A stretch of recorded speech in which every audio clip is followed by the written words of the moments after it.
सिमरो अंगद दुख निकंदन। गुरु अमरदास हृदय नित त्याऊं हृदय। श्री गुरु रामदास गुण गुरु अर्जन विघ्नन के नाशक विघ्नन श्री हर गोबिंद सुमत पर श्री हर राय नमो कर जोरी नमो कर जोरी। श्री हर कृष्ण मनाऊं गुरु तेग बहादुर परम कृपाला परम कृपाला। श्री गुरु गोबिंद सिंह बिसाला तरो तरा पर पुन पुन सीसा पुन बंदो बार बार जग एक ओंकार सतगुरु प्रसाद सच होए। वाहिगुरु जी की फतेह है विनाशन सोए। वाहिगुरु जी की फतेह है विनाशन सोए। दोहरा सो ब्रह्म कैसो मिल्यो न है न्यारो न के साथ। निर्कल्प बसो ब्रह्म है उर्जनाय गुरनाथ। वाहिगुरु जी का खालसा वाहिगुरु जी की फतेह। आओ गुरु प्यारे गुरु सवारे सतसंगी जनो पवित्र इतिहास की विचार नाल जुड़ना करिए जी। भाई साहब भाई दया सिंह जी दीयां विचारां आपां सरवण कर रहे सी, जिन्हां ने सानू अनेकां अध्यात्म विचारां दी बख्शिश कीती। कल दस रहे सी कि जो ब्रह्म है उहदे वास्ते सारे इक्को जे हन। ना काहू से दोस्ती ना काहू से बैर। उहदे वास्ते बच्चा बुढ़ा जवान सब बराबर हन। 84 ਲੱਖ ਜੂਨਾਂ ਦੇ ਵਿੱਚ ਉਸ ਦਾ ਵਾਸਾ ਹੈ। ਸਾਰਿਆਂ ਦੇ ਨਾਲ ਉਹ ਪਿਆਰ ਕਰਦਾ ਤੇ ਸਾਰਿਆਂ ਤੋਂ ਅਲੱਗ ਹੈ। सतगुरु दस रहे सी भगत भाई साहब भाई दया सिंह जी अगे तीन शरीरां दी गल कीती सी। तिन्नां शरीरां दे अगे 5 कोश हुंदे हन। कोश हुंदे आ खजाने, कित्थे की कुछ हुंदा है। जिवें आनंदमई कोश और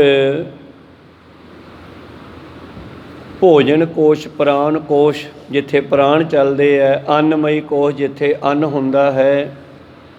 इस तरह 5 खजाने हैं साढ़े वो सूखम शरीर दे। ते भाई साहब जी अगे दसदे हैं कि किस तरह उन्होंने जानिया जा सकता है। 3 शरीरां दे विचों भाई साहब जी अगे की दसदे हैं, ये विचारां हुण आरंभ करके सरवण करते हैं। उस तो पहला अपनियां अते दास दियां गुरु चरनां विच लवाओ हाजरियां। गुरु का बख्शिया फतेह दा नारा करो बुलंद गज के आखो जी वाहिगुरु जी का खालसा वाहिगुरु जी की फतेह। दोहरा सो ब्रह्म कैसो मिल्यो न है न्यारो न के साथ।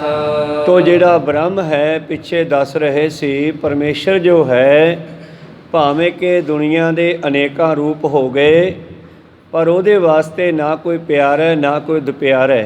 जिवें गुरुआं ने अपने जीवन दे विच ना अपने परिवार नूं वध प्यार कीता ना खालसे नूं घट कीता। भाव उन्हां वास्ते सारे बराबर है।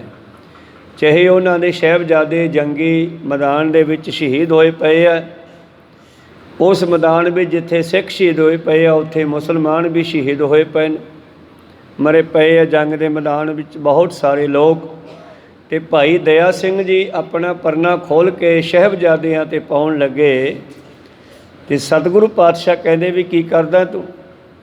कहन लग्या जी आपां हुण संभाल तां नहीं कर सकते शरीरां दी, घट्टो घट 2 गज ये कपड़ा ही पा जाइए ਤੇ ਪਾਤਸ਼ਾਹ ਕਹਿੰਦੇ ਵੀ ਜੇ ਕੱਪੜਾ ਪਾਉਣਾ ਜਾਂ ਤਾਂ ਸਾਰਿਆਂ ਤੇ ਪਾ ਤੇ ਜਾਂ ਇਹਨਾਂ ਤੋਂ ਵੀ ਚੱਕ ਲਾ, ਸਾਰੀ ਬਰਾਬਰ ਹੈ। ਕਹੋ ਸਤਨਾਮ। ਦੁਨੀਆ ਕੀ ਕਹੇਗੀ, ਆਪਦੇ ਪੁੱਤਰਾਂ ਦੇ ਉੱਪਰ ਕੱਪੜਾ ਪਾ ਗਿਆ ਤੇ ਸਿੱਖਾਂ ਦੇ ਬੱਚੇ ਐਵੇਂ ਹੀ ਸੀ। ਗੁਰੂ ਸਾਹਿਬ ਨੇ ਕਿੱਡਾ ਲੰਮਾ ਸੋਚਿਆ। ਵੈਸੇ ਉਹ ਪਰਮੇਸ਼ਰ ਹਨ, ਉਹਨਾਂ ਵਾਸਤੇ ਸਾਰੇ ਆਪਣੇ ਹੈ ਤੇ ਕੋਈ ਵੀ ਆਪਣਾ ਨਹੀਂ। ਇਸ ਕਰਕੇ ਪਾਤਸ਼ਾਹ ਜੀ ਕਹਿ ਰਹੇ ਸੀ ਕਿ ਉਹ ਜਿਹੜਾ ਬ੍ਰਹਮ ਹੈ, ਸ਼ੁੱਧ ਸਰੂਪ ਪਰਮੇਸ਼ਰ, ਉਹਦੇ ਵਾਸਤੇ ਸਾਰੇ ਹੀ ਬਰਾਬਰ ਹਨ। ਨਿਰਵਿਕਲਪ ਸੋ ਬ੍ਰਹਮ ਹੈ, ਉਰਜਨਾਏ ਗੁਰਨਾਥ। ਉਹ ਫੁਰਨਾ ਰਹਿਤ ਹੈ।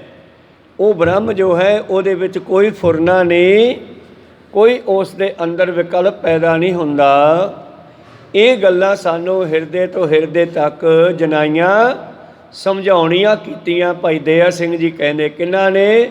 ਗੁਰੂ ਨਾਥ ਗੁਰੂ ਪਾਤਸ਼ਾਹ ਜੀ ਨੇ। ਬ੍ਰਹਮ ਰੂਪ ਆਨੰਦ ਹੈ, ਆਨੰਦ ਸੋ ਬ੍ਰਹਮ ਰੂਪ। ਹੁਣ ਬ੍ਰਹਮ ਦਾ ਅਗਲਾ ਸਰੂਪ ਜਿਹੜਾ ਹੈ, ਜੋ ਅਸੀਂ ਫੀਲ ਕਰ ਸਕਦੇ ਹਾਂ, ਅਨੁਭਵ ਕਰ ਸਕਦੇ ਹਾਂ, ਉਹ ਹੈ ਆਨੰਦ। ਵੈਸੇ ਸੁੱਖ ਤੇ ਦੁੱਖ ਬਹੁਤ ਆਉਂਦੇ ਆ। ਸੁੱਖਾਂ ਨੂੰ ਬੰਦਾ ਆਨੰਦ ਕਹਿ ਦਿੰਦਾ। ਕੋਈ ਮਿੱਠੀ ਵਸਤੂ ਛਕ ਲਈ, ਕਹਿੰਦਾ ਆਨੰਦ ਆ ਗਿਆ। ਪੁੱਤਰ ਪੈਦਾ ਹੋ ਗਿਆ, ਆਨੰਦ ਆ ਗਿਆ। ਧੀ ਪੈਦਾ ਹੋਈ, ਆਨੰਦ ਆ ਗਿਆ। ਗੁਰੂ ਅਮਰਦਾਸ ਜੀ ਕਹਿੰਦੇ ਇਹ ਆਨੰਦ ਨਹੀਂ ਹੈ। ਆਨੰਦ ਤਾਂ ਗੁਰੂ ਤੋਂ ਪਤਾ ਲੱਗੂ। ਆਨੰਦ ਜਿਹੜਾ ਹੈ ਉਹ ਆ ਕੇ ਜਾਂਦਾ ਨਹੀਂ। ਆਨੰਦ ਦੀ ਅਵਸਥਾ ਜਿਹੜੀ ਹੈ ਨਾ, ਜੇ ਕਦੇ ਕਿਸੇ ਨੂੰ ਮਿਲ ਜਾਵੇ, ਫੀਲ ਹੋ ਜਾਵੇ, ਅਨੁਭਵ ਹੋ ਜਾਵੇ, ਤਾਂ ਜ਼ਿੰਦਗੀ ਭਰ ਉਹ ਭੁੱਲਦਾ ਨਹੀਂ। ਜਿਹੜਾ ਸੁੱਖ ਹੈ, ਜੋ ਸਵਾਦ ਹੈ, ਉਹ ਥੋੜ੍ਹੇ ਸਮੇਂ ਲਈ ਸਾਡੇ ਯਾਦ ਰਹਿੰਦਾ ਹੈ। ਜਿਵੇਂ ਸਾਡੀ ਰਸਨਾ, ਸਾਡੀ ਜੀਭ ਬਹੁਤ ਸਵਾਦਲੀਆਂ ਚੀਜ਼ਾਂ ਖਾ ਖਾ ਕੇ ਭੁੱਲ ਜਾਂਦੀ ਆ। ਜਦੋਂ ਗਲੇ ਤੋਂ ਥੱਲੇ ਉਤਰਿਆ, ਸਵਾਦ ਖਤਮ, ਪਰ ਆਨੰਦ ਕਦੇ ਖਤਮ ਨਹੀਂ ਹੁੰਦਾ। ਉਹ ਤੁਹਾਨੂੰ ਰਹਿੰਦੀ ਦੁਨੀਆ ਤੱਕ, ਜਿੰਨਾ ਚਿਰ ਤੁਹਾਡਾ ਸਰੀਰ ਰਹੂਗਾ ਨਾ, ਜਦੋਂ ਤੁਸੀਂ ਉਸ ਨੂੰ ਯਾਦ ਕਰੋਗੇ, ਉਹਦਾ ਫਿਰ ਹਲੋਰਾ ਤੁਹਾਡੇ ਅੰਦਰ ਆਊਗਾ ਅਤੇ ਤੁਹਾਨੂੰ ਉਸੇ ਤਰ੍ਹਾਂ ਪੂਰਾ ਅਨੁਭਵ ਹੋਊਗਾ ਵੀ ਇੱਦਾਂ ਦਾ ਸੀ। ਸੁੱਖ ਨੂੰ ਯਾਦ ਕਰਕੇ ਦੇਖ ਲਓ, ਉਹ ਦੁਬਾਰੇ ਸੁੱਖ ਨਹੀਂ ਦੇਊਗਾ। ਤਾਂ ਇਸ ਕਰਕੇ ਆਨੰਦ ਦੇ ਬਾਰੇ ਭਾਈ ਸਾਹਿਬ ਭਾਈ ਦਇਆ ਸਿੰਘ ਜੀ ਕਹਿੰਦੇ ਸਾਨੂੰ ਗੁਰੂਆਂ ਨੇ ਜਨਾਉਣਾ ਕੀਤਾ, ਸਮਝਾਉਣਾ ਕੀਤਾ ਹੈ। ਜਿਹੜਾ ਬ੍ਰਹਮ ਹੈ ਉਹ ਆਨੰਦ ਹੈ, ਆਨੰਦ ਹੀ ਬ੍ਰਹਮ ਹੈ। ਤਾਂ ਗੁਰੂ ਅਮਰਦਾਸ ਜੀ ਉਸ ਆਨੰਦ ਨੂੰ ਪਾ ਕੇ ਹੀ ਬ੍ਰਹਮ ਹੋ ਗਏ। ਕਹਿੰਦੇ ਆਨੰਦ ਭਇਆ ਮੇਰੀ ਮਾਏ, ਸਤਿਗੁਰੂ ਮੈਂ ਪਾਇਆ। ਗੁਰੂ ਦੀ ਕਿਰਪਾ ਨਾਲ ਮੈਂ ਆਨੰਦ ਬਣ ਗਿਆ ਹਾਂ, ਆਨੰਦ ਹੋ ਗਿਆ ਹਾਂ। ਜਿਸ ਜਾਨੇ ਬੰਧਨ ਕਟੈ, ਮਿਟੇ ਅੰਧ ਤਮ ਕੂਪ। ਔਰ ਜਿਸ ਨੇ ਉਸ ਆਨੰਦ ਨੂੰ ਪਾ ਲਿਆ ਨਾ, ਉਹ ਸੰਸਾਰ ਦੇ ਬੰਧਨਾਂ ਚੋਂ ਨਿਕਲ ਜਾਂਦਾ ਹੈ। ਉਹਦੇ ਵਾਸਤੇ ਫਿਰ ਸਾਰੇ ਆਪਣੇ ਹੈ ਤੇ ਕੋਈ ਆਪਣਾ ਨਹੀਂ, ਕੋਈ ਮੋਹ ਮਮਤਾ ਨਹੀਂ, ਕੋਈ ਕਿਸੇ ਨਾਲ ਈਰਖਾ ਨਹੀਂ, ਕਿਸੇ ਨਾਲ ਦਵੈਤ ਨਹੀਂ, ਕਿਸੇ ਨਾਲ ਮੋਹ ਨਹੀਂ, ਸਾਰਿਆਂ ਨਾਲ ਪ੍ਰੇਮ ਹੈ। ਸਮਝਣ ਲਈ ਜਿਵੇਂ ਭਾਈ ਕਨ੍ਹਈਆ ਜੀ ਦੀ ਅਵਸਥਾ, ਸਭ ਨੂੰ ਜਲ ਛਕਾਉਂਦੇ, ਆਪਣੀ ਮਸਤੀ ਵਿੱਚ ਵਿਚਰਦੇ ਆ, ਆਨੰਦ ਵਿੱਚ ਵਿਚਰਦੇ ਆ। ਉਹਨਾਂ ਦੇ ਵਾਸਤੇ ਕੋਈ ਆਪਣਾ ਨਹੀਂ, ਕੋਈ ਬਗਾਨਾ ਨਹੀਂ, ਬਲਕਿ ਉਹਨਾਂ ਨੂੰ ਹਰ ਥਾਂ 'ਤੇ ਬ੍ਰਹਮ ਦਿਖਾਈ ਦੇ ਰਿਹਾ। ਬਾਡੀ ਦੇਖਦੇ ਹੀ ਨਹੀਂ, ਉਹਨਾਂ ਦੀ ਦ੍ਰਿਸ਼ਟੀ ਦਿਵਿਆ ਹੋ ਗਈ ਆ। ਉਹ ਸਕੈਨ ਕਰਦੀ ਹੈ, ਸਰੀਰ ਦੇ ਵਿੱਚ ਆਤਮਾ ਨੂੰ ਵੇਖਦੀ ਆ। ਕੋਈ ਸਤਨਾਮ।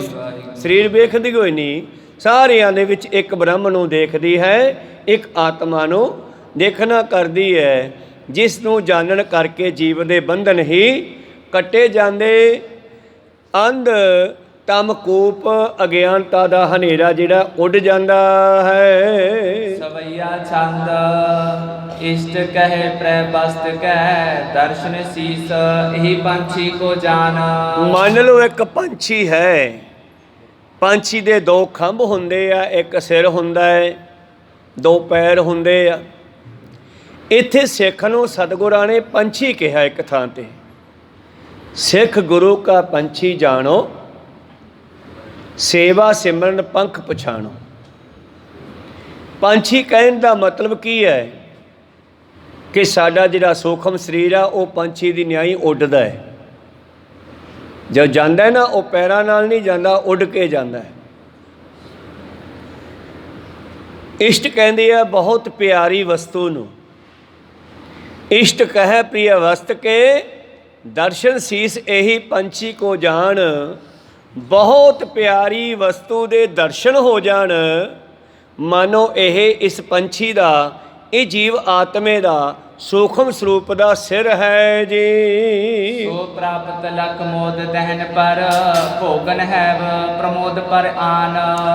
ਔਰ ਇਸੇ ਤਰ੍ਹਾਂ ਉਸ ਆਨੰਦ ਨੂੰ ਦਰਸ਼ਨ ਕਰ ਲਏ।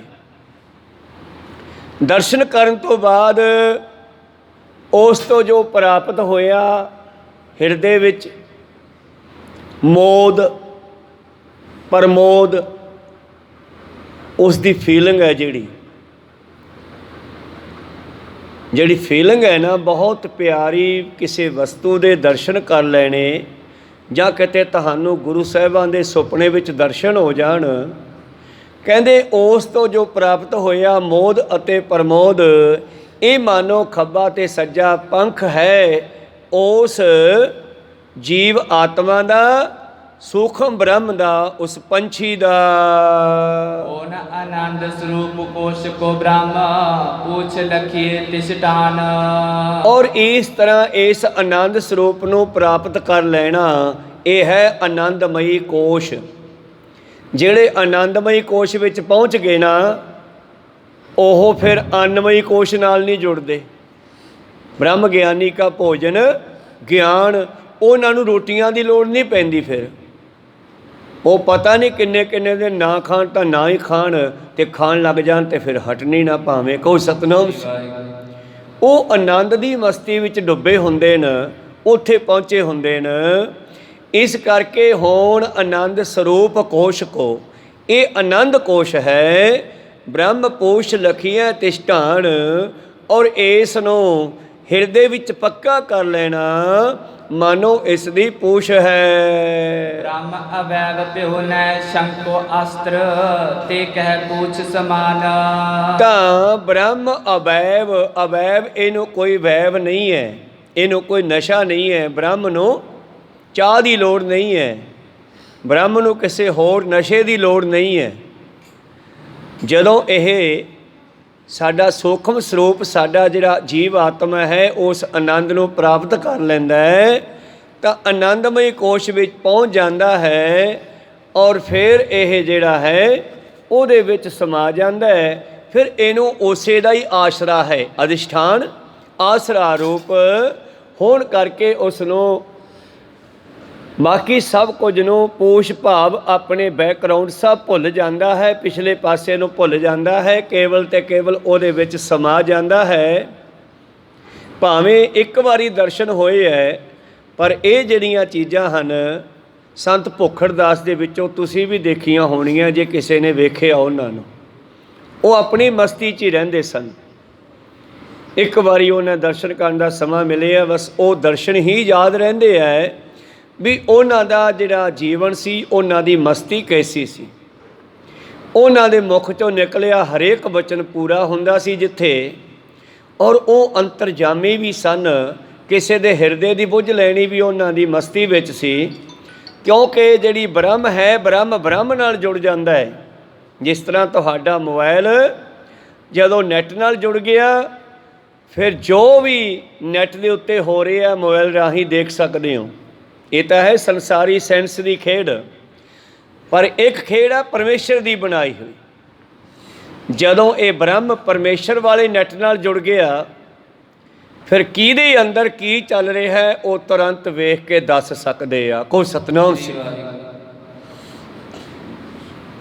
ਉਦਾਹਰਨ ਦੇ ਤੌਰ ਤੇ ਮਾਤਾ ਗੁਜਰੀ ਜੀ ਕਹਿੰਦੇ, ਪੁੱਤਰ ਮੈਂ ਸੁਣਿਆ ਬ੍ਰਹਮ ਗਿਆਨੀ ਜਿਹੜੇ ਹੁੰਦੇ ਨੇ ਉਹ ਹਿਰਦੇ ਦੀਆਂ ਬੁੱਝ ਲੈਂਦੇ ਆ, ਕਿ ਅੱਜ ਵੀ ਕੋਈ ਬ੍ਰਹਮ ਗਿਆਨੀ ਹੈ ਐਸਾ, ਮੈਨੂੰ ਦਰਸ਼ਨ ਕਰਾਓ। ਤਾਂ ਗੁਰੂ ਗੋਬਿੰਦ ਸਿੰਘ ਜੀ ਕਹਿਣ ਲੱਗੇ, ਮਾਤਾ ਜੀ ਫਿਰ ਇੱਦਾਂ ਕਰਿਓ, ਸੁਬਾਹ ਤਿਆਰ ਪ੍ਰਤਿਆਰ ਹੋ ਕੇ ਇਸ਼ਨਾਨ ਆਦਿ ਕਰਕੇ ਆਪਣੇ ਹੱਥੀਂ ਪ੍ਰਸ਼ਾਦਾ ਤਿਆਰ ਕਰਿਓ, ਇਹ ਸੋਚ ਕੇ ਕਿ ਬ੍ਰਹਮ ਗਿਆਨੀ ਛਕਣ ਵਾਸਤੇ ਆਵੇਗਾ। ਕਹੋ ਸਤਨਾਮ। ਫੁਰਨਾ ਇਹ ਬਣਾਉਣਾ ਕਿ ਮੈਂ ਇੱਕ ਬ੍ਰਹਮ ਗਿਆਨੀ ਵਾਸਤੇ ਭੋਜਨ ਤਿਆਰ ਕਰ ਰਹੀ ਹਾਂ, ਅਤੇ ਉਹ ਬ੍ਰਹਮ ਗਿਆਨੀ ਤੁਹਾਡੇ ਕੋਲ ਛਕਣ ਲਈ ਪਹੁੰਚ ਜਾਵੇਗਾ ਆਪੇ। ਤਾਂ ਦੂਸਰੇ ਦਿਨ ਮਾਤਾ ਗੁਜਰੀ ਜੀ ਨੇ ਆਪ ਕਹਿੰਦੇ ਹੱਥੀਂ ਪ੍ਰਸ਼ਾਦਾ ਤਿਆਰ ਕੀਤਾ। ਔਰ ਉਧਰ ਬਾਬਾ ਬੁੱਢਾ ਜੀ ਦੀ ਵੰਸ਼ ਵਿੱਚੋਂ ਰਾਮ ਕੋਇਰ ਜੀ, ਜੋ ਹੁਣ ਕਾਫੀ ਘੋੜ ਸਵਾਰੀ ਕਰਦੇ ਆ, ਵੱਡੇ ਆ। ਜਦੋਂ ਟਿੱਕਾ ਦਿੱਤਾ ਸੀ ਉਦੋਂ 2 ਸਾਲ ਦੇ ਸੀ, ਹੁਣ ਤਾਂ ਵੱਡੀ ਉਮਰ ਆ ਇਹਨਾਂ ਦੀ। ਤੇ ਉਧਰੋਂ ਉਹਨਾਂ ਦੇ ਅੰਦਰ ਫੁਰਨਾ ਬਣਿਆ ਵੀ ਮਾਤਾ ਜੀ ਮੈਨੂੰ ਯਾਦ ਕਰ ਰਹੇ ਆ। ਕੋ ਸਤਨਾਮ, ਗੁਰੂ ਸਾਹਿਬ ਨੇ ਯਾਦ ਕੀਤਾ। ਔਰ ਫਿਰ ਉਹਨਾਂ ਨੇ ਗੁਰੂ ਪਿਆਰਿਓ ਉਧਰੋਂ ਘੋੜਾ ਤਿਆਰ ਕੀਤਾ। ਸਿੱਖਾਂ ਨੂੰ ਕਹਿੰਦੇ ਮੇਰਾ ਘੋੜਾ ਦਿਓ, ਮੈਂ ਜਲਦੀ ਜਾਣਾ, ਤੁਸੀਂ ਵੀ ਆ ਜਿਓ। ਘੋੜੇ ਨੂੰ ਅੱਡੀ ਲਾਈ ਤੇ ਅੱਡੀ ਲਾ ਕੇ ਗੁਰੂ ਪਿਆਰਿਓ ਹੁਣ ਹਿਸਾਬ ਲਾ ਲਓ ਵੀ ਅੰਮ੍ਰਿਤਸਰ ਤੋਂ ਰਮਦਾਸ ਪਿੰਡ ਹੈ ਉਹਨਾਂ ਦਾ, ਬਾਬਾ ਬੁੱਢਾ ਜੀ ਦਾ ਰਮਦਾਸ, ਉੱਥੋਂ ਉਹ ਚੱਲਦੇ ਆ। ਔਰ ਘੋੜੇ 'ਤੇ ਅੱਧੀ ਵਾਟ ਤੈਅ ਹੁੰਦੀ ਹੈ, 12 ਵੱਜ ਜਾਂਦੇ ਆ। ਜਦ 12 ਵੱਜ ਗਏ ਤੇ ਵੇਖਿਆ ਰਾਮ ਕੋਇਰ ਜੀ ਨੇ ਵੀ ਪ੍ਰਸ਼ਾਦਾ ਤਿਆਰ ਹੋ ਗਿਆ ਤੇ ਮੈਂ ਹੋ ਰਿਹਾ ਲੇਟ, ਤੇ ਜੇ ਮੈਂ ਘੋੜੇ 'ਤੇ ਗਿਆ ਤੇ ਫਿਰ ਬਹੁਤ ਲੇਟ ਹੋ ਜਾਣਾ ਕੰਮ। ਕਹਿੰਦੇ ਉਹ ਘੋੜਾ ਉਹਨਾਂ ਨੇ ਉੱਥੇ ਰੋਕ ਕੇ ਹਵਾ ਦੇ ਵਿੱਚ ਹੀ ਉਡਾਉਣਾ ਸ਼ੁਰੂ ਕੀਤਾ। ਭਾਵ ਆਪਣੀ ਕਰਾਮਾਤੀ ਸ਼ਕਤੀ ਦੇ ਨਾਲ ਬੜੀ ਜਲਦੀ ਪਹੁੰਚੇ ਔਰ ਘਰ ਗਏ, ਮਹਿਲਾਂ 'ਚ ਗਏ ਅਨੰਦਪੁਰ ਸਾਹਿਬ। ਮਾਤਾ ਜੀ ਨੂੰ ਕਹਿੰਦੇ ਮਾਤਾ ਜੀ ਪ੍ਰਸ਼ਾਦਾ ਛਕਣਾ, ਭੁੱਖ ਬਹੁਤ ਲੱਗੀ ਆ। ਕੋ ਸਤਨਾਮ। ਮਾਤਾ ਗੁਜਰੀ ਜੀ ਉਡੀਕਦੇ ਰਹੇ। 12 ਕੁ ਵਜੇ ਕਹਿਣ ਲੱਗੇ ਗੁਰੂ ਗੋਬਿੰਦ ਸਿੰਘ ਜੀ ਨੂੰ, ਪੁੱਤਰਾ ਹਜੇ ਤੱਕ ਤਾਂ ਕੋਈ ਆਇਆ ਨਹੀਂ ਗਾ। ਕੋਈ ਨਹੀਂ ਮਾਤਾ ਜੀ ਆ ਜਾਂਦੇ ਆ, ਜਲਦੀ ਆ ਜਾਣਗੇ, ਉਡੀਕ ਕਰੋ। ਤੇ ਇਸ ਤਰ੍ਹਾਂ ਭਾਈ ਰਾਮ ਕੋਇਰ ਗੁਰਬਖਸ਼ ਸਿੰਘ ਜੀ ਪਹੁੰਚ ਗਏ। ਇਹ ਕੀ ਚੀਜ਼ ਆ? ਇਹ ਬ੍ਰਹਮ ਦਾ ਬ੍ਰਹਮ ਨਾਲ ਕਨੈਕਟ ਹੈ, ਆਤਮਾ ਦਾ ਆਤਮਾ ਨਾਲ ਕਨੈਕਟ ਆ। ਉਹ ਸਾਰਿਆਂ ਦੇ ਹਿਰਦੇ ਦੀਆਂ ਜਾਣ ਲੈਂਦੇ ਆ, ਕਿਹੜਾ ਕੀ ਸੋਚ ਰਿਹਾ, ਕਿਹੜਾ ਕੀ ਸੋਚ ਰਿਹਾ ਹੈ। ਬਾਬਾ ਨਾਨਕ ਜੀ ਦੌਲਤ ਖਾਨ ਦੇ ਤੇ ਕਾਜੀ ਦੇ ਮਗਰ ਖੜੇ ਆ। ਉਹ ਕਹਿੰਦੇ ਸਾਡੇ ਨਾਲ ਨਵਾਜ਼ ਕਰੋ। ਬਾਬਾ ਜੀ ਖੜੇ ਰਹੇ, ਉਹ ਪੁੱਠੇ ਸਿੱਧੇ ਹੁੰਦੇ ਨਵਾਜ਼ਾਂ ਕਰਦੇ ਰਹੇ। ਮਗਰ ਉਹ ਕਹਿੰਦੇ ਤੂੰ ਝੂਠ ਬੋਲਿਆ ਨਾਨਕ, ਸਾਡੇ ਨਾਲ ਨਵਾਜ਼ ਨਹੀਂ ਕੀਤੀ। ਤੇ ਬਾਬਾ ਜੀ ਕਹਿੰਦੇ ਤੁਸੀਂ ਕਿਹੜਾ ਕੀਤੀ ਆ? ਤੇਰੇ ਸਾਹਮਣੇ ਤਾਂ ਕੀਤੀ ਆ। ਕਹਿੰਦੇ ਇਸ ਨੂੰ ਝੁਕਣ ਨੂੰ, ਸਿੱਧੇ ਹੋਣ ਨੂੰ ਨਮਾਜ਼ ਨਹੀਂ ਕਹਿੰਦੇ। ਨਮਾਜ਼ ਵੇਲੇ ਧਿਆਨ ਕਿੱਥੇ ਸੀਗਾ? ਦੌਲਤ ਖਾਨ ਕਹਿੰਦੇ ਇੱਥੇ ਹੀ ਸੀ। ਕਹਿੰਦੇ ਇੱਥੇ ਨਹੀਂ ਸੀ ਦੌਲਤ ਖਾਨ ਜੀ, ਥੋੜ੍ਹਾ ਧਿਆਨ ਮਾਰੋ ਪਿੱਛੇ, 10 ਮਿੰਟ ਪਿੱਛੇ ਧਿਆਨ ਮਾਰੋ। ਤੁਸੀਂ ਕਾਬਲ ਕੰਧਾਰ 'ਚ ਧਿਆਨ ਦੇ ਨਾਲ ਹੀ ਘੋੜੇ ਖਰੀਦਦੇ ਫਿਰਦੇ ਸੀ। ਕਹੋ ਸਤਨਾਮ। ਧਿਆਨ ਮਾਰਦਾ, ਕਹਿੰਦਾ ਹਾਂ ਜੀ ਧਿਆਨ ਤਾਂ ਚਲਿਆ ਗਿਆ। ਫਿਰ ਨਮਾਜ਼ ਕਿਹਨੇ ਕਰਨੀ ਸੀ? ਕਾਜੀ ਚਲਾਕੀ ਜੀ ਕਰਨ ਲੱਗਿਆ, ਕਹਿੰਦਾ ਮੈਂ ਤਾਂ ਕੀਤੀ ਹੈ ਨਾ, ਮੇਰੇ ਨਾਲ ਕਰ ਲੈਂਦੇ। ਪਾਤਸ਼ਾਹ ਹੱਸ ਕੇ ਕਹਿੰਦੇ ਕਾਜੀ ਸਾਹਿਬ ਤੁਸੀਂ ਵੀ ਇੱਥੇ ਹੈ ਨਹੀਂ ਸੀ, ਕਿਉਂ ਭੇਤ ਖਿਲਾਉਣੇ ਹੋ? ਰਾਜਾ ਕਹਿੰਦਾ ਦੱਸੋ ਦੱਸੋ ਫਿਰ ਇਹ ਕਿੱਥੇ ਸੀ? ਹੁਣ ਪਾਤਸ਼ਾਹ ਉਹਨਾਂ ਦੇ ਘਰੇ ਥੋੜ੍ਹਾ ਗਏ ਆ ਪਹਿਲਾਂ ਵੀ ਘੋੜੀ ਸੂਈ ਵੇਖ ਕੇ ਆਏ ਆ। ਕੋਈ ਸਤਨਾਮ। ਕਹਿੰਦੇ ਤੁਹਾਡੇ ਘਰੇ ਘੋੜੀ ਸੂਈ ਆ ਰਾਤ? ਕਾਜੀ ਹੈਰਾਨ ਹੋਇਆ, ਕਹਿੰਦਾ ਹਾਂ ਸੂਈ ਆ। ਤੇ ਤੁਹਾਡੇ ਵਿਹੜੇ ਵਿੱਚ ਖੱਡਾ ਹੈ, ਟੋਹਾ ਹੈ, ਕੋਈ ਖੂਹੀ ਆ? ਹੈਗੀ ਆ। ਮੈਂ ਤੇਰਾ ਖਿਆਲ ਸੀ ਕਿਤੇ ਖੂਹੀ, ਆਪਣਾ ਘੋੜੀ ਦਾ ਬਸ਼ੇਰਾ ਜਿਹੜਾ ਨਿੱਕਾ ਹੈ ਭੱਜਿਆ ਫਿਰਦਾ, ਕਿਤੇ ਖੂਹੀ 'ਚ ਨਾ ਡਿੱਗ ਪਏ। ਇਹ ਸੋਚ ਰਿਹਾ ਸੀ ਤੂੰ ਤਾਂ। ਦੌਲਤ ਖਾਨ ਕਹਿਣ ਲੱਗਿਆ ਕਾਜੀ ਸਾਹਿਬ ਸੱਚ ਦੱਸਿਓ। ਕਹਿੰਦੇ ਜੀ ਧਿਆਨ ਤਾਂ ਵਗ ਗਿਆ ਸੀ। ਕਹਿੰਦੇ ਫਿਰ ਨਮਾਜ਼ ਕਿਹਨੇ ਕਰਨੀ ਆ? ਸੋ ਬ੍ਰਹਮ ਗਿਆਨੀ ਜਿਹੜਾ ਹੈ ਉਹ ਆਲ ਵਰਡ ਨਾਲ ਕਨੈਕਟ ਹੋ ਜਾਂਦਾ, ਕਿੱਥੇ ਕੀ ਹੋ ਰਿਹਾ, ਕਦੋਂ ਕੀ ਹੋਣਾ, ਇਹ ਸਭ ਪਤਾ ਲੱਗ ਜਾਂਦਾ ਹੈ। ਪਰ ਉਹ ਪਰਮੇਸ਼ਰ ਦੇ ਕੰਮਾਂ 'ਚ ਵਿਗੜ ਨਹੀਂ ਪਾਉਂਦਾ। ਸੰਸਾਰੀ ਬੰਦੇ ਨੂੰ ਪਤਾ ਨਹੀਂ ਲੱਗਦਾ। ਉਹ ਕੀ ਕਰ ਸਕਦਾ? ਬ੍ਰਹਮ ਗਿਆਨੀ ਨੂੰ ਪਤਾ ਲੱਗ ਜਾਂਦਾ ਹੈ ਕਿਹਨੇ ਕਦੋਂ ਮਰਨਾ, ਕਿਹਦੀ ਮੌਤ ਆਈ ਹੈ। ਪਰ ਉਹ ਕਹਿੰਦੇ ਵੀ ਨਹੀਂ, ਇਹ ਪਰਮੇਸ਼ਰ ਦੇ ਕੰਮਾਂ 'ਚ ਮੈਂ ਕੋਈ ਵਿਗੜ ਨਹੀਂ ਪਾ ਸਕਦਾ। ਜੋ ਹੋਣਾ ਉਹਨੇ ਕਰਨਾ ਤੇ ਹੋ ਕੇ ਰਹਿਣਾ। ਕੋ ਸਤਨਾਮ।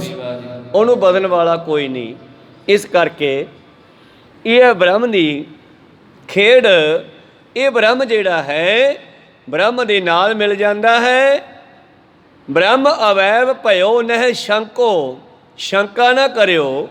ਇਹ ਬ੍ਰਹਮ ਜਿਹੜਾ ਹੈ ਇਹ ਸੰਪੂਰਨ ਹੋ ਜਾਂਦਾ ਹੈ। ਇਸ ਨੂੰ ਕਿਸੇ ਦੇ ਆਸਰੇ ਦੀ ਲੋੜ ਨਹੀਂ ਔਰ ਇਹ ਉਸ ਪਰਮੇਸ਼ਰ ਨਾਲ ਮਿਲ ਜਾਂਦਾ ਹੈ। ਦੋਹਰਾ ਕਾਰਨ ਹੀ ਸਰੀਰ ਹੈ, ਵਿਸ਼ਵ ਜੀਵ ਇਕ ਕੀਰ। ਇਸ ਤਰ੍ਹਾਂ ਇੱਕ ਜੀਵ ਦਾ ਇੱਕ ਰੂਪ ਆਪਾਂ ਪੜ੍ਹ ਲਿਆ। ਆਨੰਦ ਕੋਸ਼ ਵਿੱਚ ਕਹਿਣ ਲੱਗੇ ਇਹ ਕਾਰਨ ਸਰੀਰ ਹੈ। ਇਮ ਸ਼ਮਸ਼ है ईश को अंतर सब ते हेर। ਔਰ ਇਸੇ ਤਰ੍ਹਾਂ ਹੀ ਈਸ਼ਵਰ ਦਾ ਵਰਗਾ ਸਮਸ਼ ਸਮਸ਼ਟੀ ਉਹਦੇ ਵਰਗਾ ਹੀ ਇਹ ਕਾਰਨ ਸਰੀਰ ਹੈ ਜੋ ਸਾਡੇ ਸਾਰਿਆਂ ਸਰੀਰਾਂ ਦੇ ਅੰਦਰ ਵਸਣਾ ਕਰਦਾ ਹੈ। ਇਸ ਨੂੰ ਆਨੰਦ ਕੋਸ਼ ਕਹਿੰਦੇ ਹਨ। ਇਸ ਉਪਰ ਤ੍ਰੈ ਕੋਸ਼ ਜੋ ਜਾਨੋ ਲਿੰਗ ਸਰੀਰ। ਔਰ ਲਿੰਗ ਕਹਿੰਦੀ ਹੈ ਸਰੀਰ ਨੂੰ। ਕਾਹੂ ਲੈ ਲਿੰਗ ਗਰੇ ਲਟਕਾਇਓ। ਲਿੰਗ ਦਾ ਅਰਥ ਹੈ ਫੋਟੋ, ਮੂਰਤੀ। ਕਿਸੇ ਨੇ ਪੱਥਰ ਦੀ ਮੂਰਤੀ ਬਣਾ ਕੇ ਤਵੀਤ ਬਣਾ ਕੇ ਗਲ ਵਿੱਚ ਲਮਕਾ ਲਿਆ।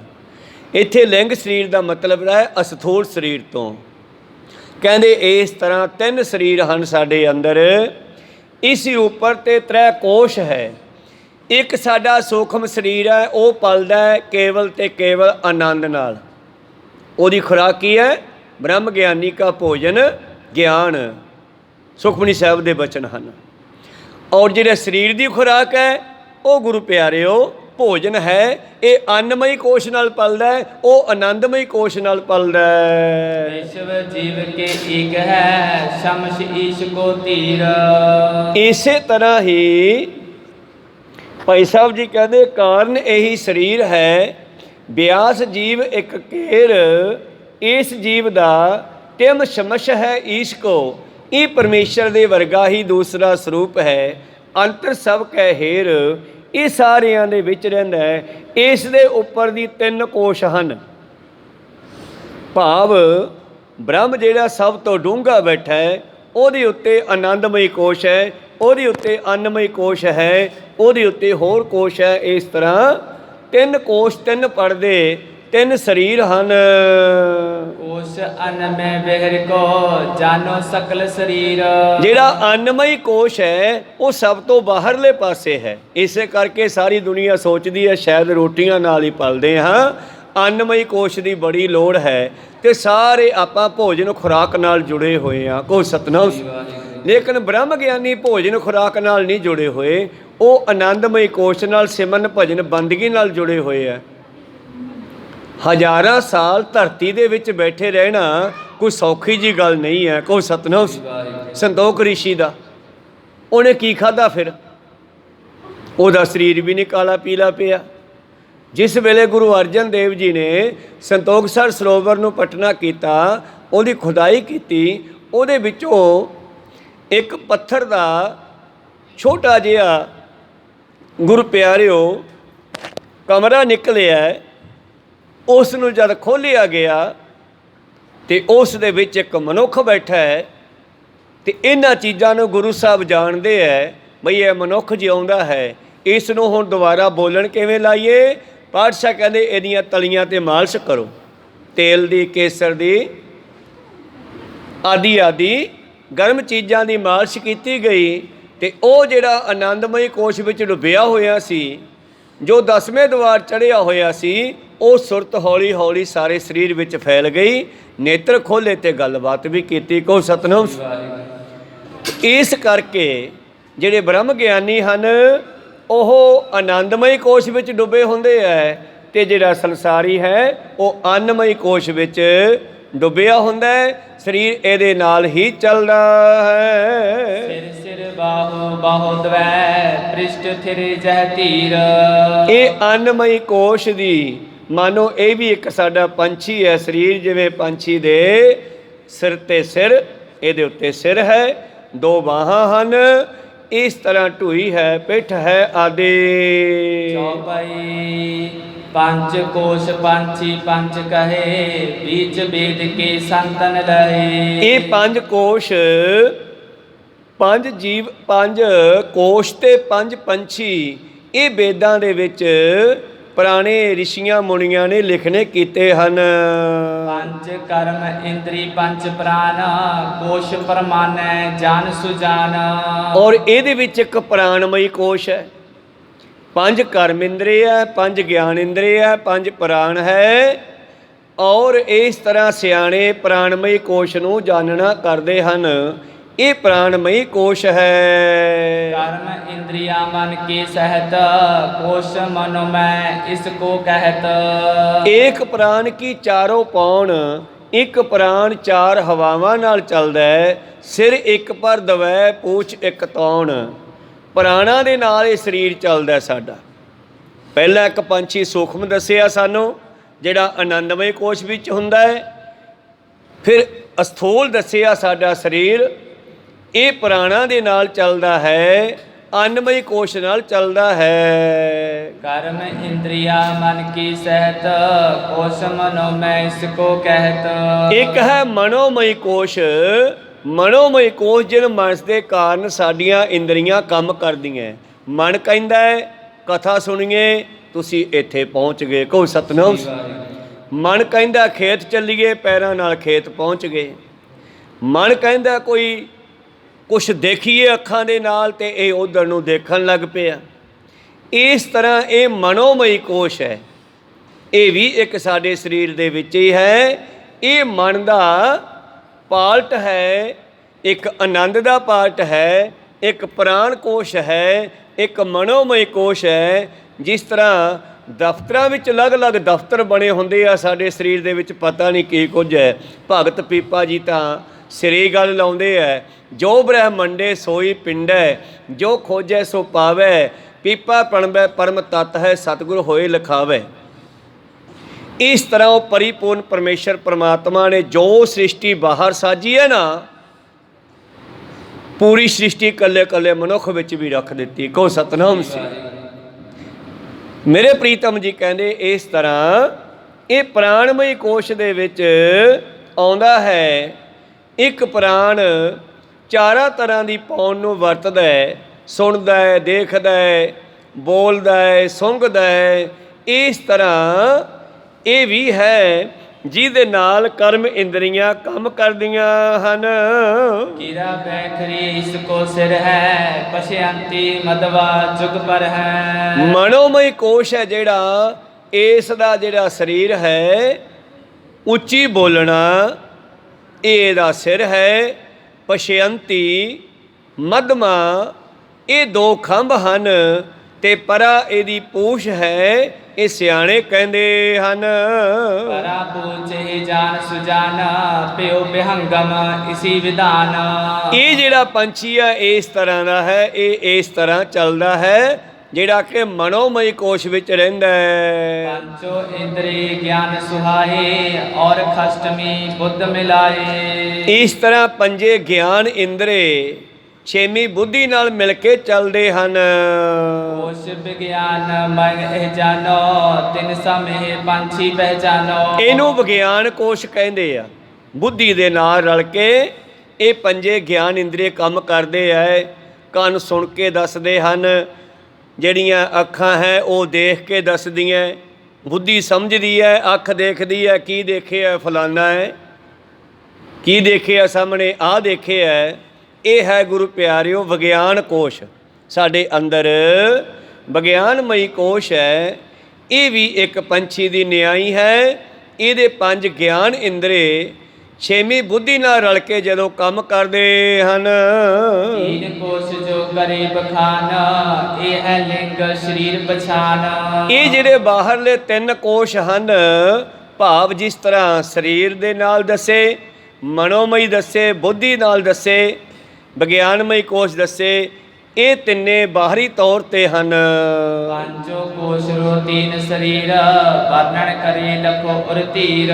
ਇਸ ਤਰ੍ਹਾਂ ਪੰਜ ਕੋਸ਼ ਹਨ ਸਾਡੇ ਅੰਦਰ। ਆਨੰਦਮਈ ਕੋਸ਼, ਅੰਨਮਈ ਕੋਸ਼, ਪ੍ਰਾਣਮਈ ਕੋਸ਼ ਔਰ ਵਿਗਿਆਨਮਈ ਕੋਸ਼। ਇਹ ਪੰਜ ਕੋਸ਼ ਹਨ ਤੇ ਤਿੰਨ ਸਰੀਰ ਇਹਨਾਂ ਵਿੱਚ ਹਨ, ਅਸਥੂਲ ਤੇ ਇੱਕ ਤੇ ਦੋ ਸੂਖਮ। ਇਸ ਤਰ੍ਹਾਂ ਇਹ ਸਾਰੇ ਰਲ ਕੇ ਕੰਮ ਕਰਦੇ ਹਨ। ਸਤ ਚੇਤਨ ਆਨੰਦ ਸਰੂਪ, ਸੁਖਮ ਤੇ ਸੁਖਮ ਅਨਰੂਪ। ਔਰ ਸਭ ਤੋਂ ਮੇਨ ਚੀਜ਼ ਇਹਦੇ ਵਿੱਚ ਹੈ ਸਤ ਚਿੱਤ ਆਨੰਦ ਸਰੂਪ। ਸੱਚ, ਚੇਤਨਾ ਤੇ ਆਨੰਦ, ਇਹਨਾਂ ਤਿੰਨਾਂ ਦਾ ਇਕੱਠੇ ਹੋ ਜਾਣਾ ਜਿਹੜਾ ਹੈ, ਇਹ ਸੂਖਮ ਤੇ ਸੂਖਮ ਅਨਰੂਪ, ਇਹੋ ਹੀ ਸਭ ਤੋਂ ਜ਼ਰੂਰੀ ਹੈ। ਬਾਕੀ ਸਭ ਠੀਕ ਹੈ। ਇੰਦਰੇ ਥੂਲ ਵਿਸ਼ੇ ਕਿਮ ਹੋਏ, ਬੁੱਧ ਸੁਖਮ ਤੇ ਲਖੀਏ ਸੋਏ। ਸਥੂਲ ਸਰੀਰ ਦੇ ਵਿੱਚ ਇੰਦਰੀਆਂ ਜੋ ਵੀ ਕਰਦੀਆਂ ਹਨ, ਉਹ ਬੁੱਧੀ ਕਰਕੇ ਜਾਣਿਆ ਜਾਂਦਾ ਹੈ। ਇਸਕੇ ਡਿਗ ਵਰਤੀ ਬੁਧੀਕ ਯਾਤੀ ਹੀ ਲਖ ਸਕੇ ਬਵੇਕ। ਤਾਂ ਇਹ ਸਰੀਰ ਦੇ ਵਿੱਚ ਜਿਹੜੀ ਬੁੱਧੀ ਪਰਮੇਸ਼ਰ ਨੇ ਫਿੱਟ ਕੀਤੀ ਹੈ, ਇਹ ਵਿਵੇਕ ਚੰਗੇ ਮਾੜੇ ਦਾ ਆਪਣੇ ਪਰਾਏ ਦਾ ਗਿਆਨ ਜਿਹੜਾ ਹੈ ਇਹ ਪ੍ਰਗਟ ਕਰਦੀ ਹੈ। ਰਚਿਓ ਜੋ ਮਨ ਕੋ ਮਹਿਦ ਪ੍ਰਵਾਹ ਕਰਿਓ ਬਹਿਰ ਕੋ ਅੰਤਰ ਨਾਹੀ। ਔਰ ਬੁੱਧੀ ਅੰਦਰ ਬੈਠ ਕੇ ਸੋਚਦੀ ਹੈ, ਬੰਦੇ ਨੂੰ ਚੰਗਾ ਮਾੜਾ ਦੱਸਦੀ ਹੈ।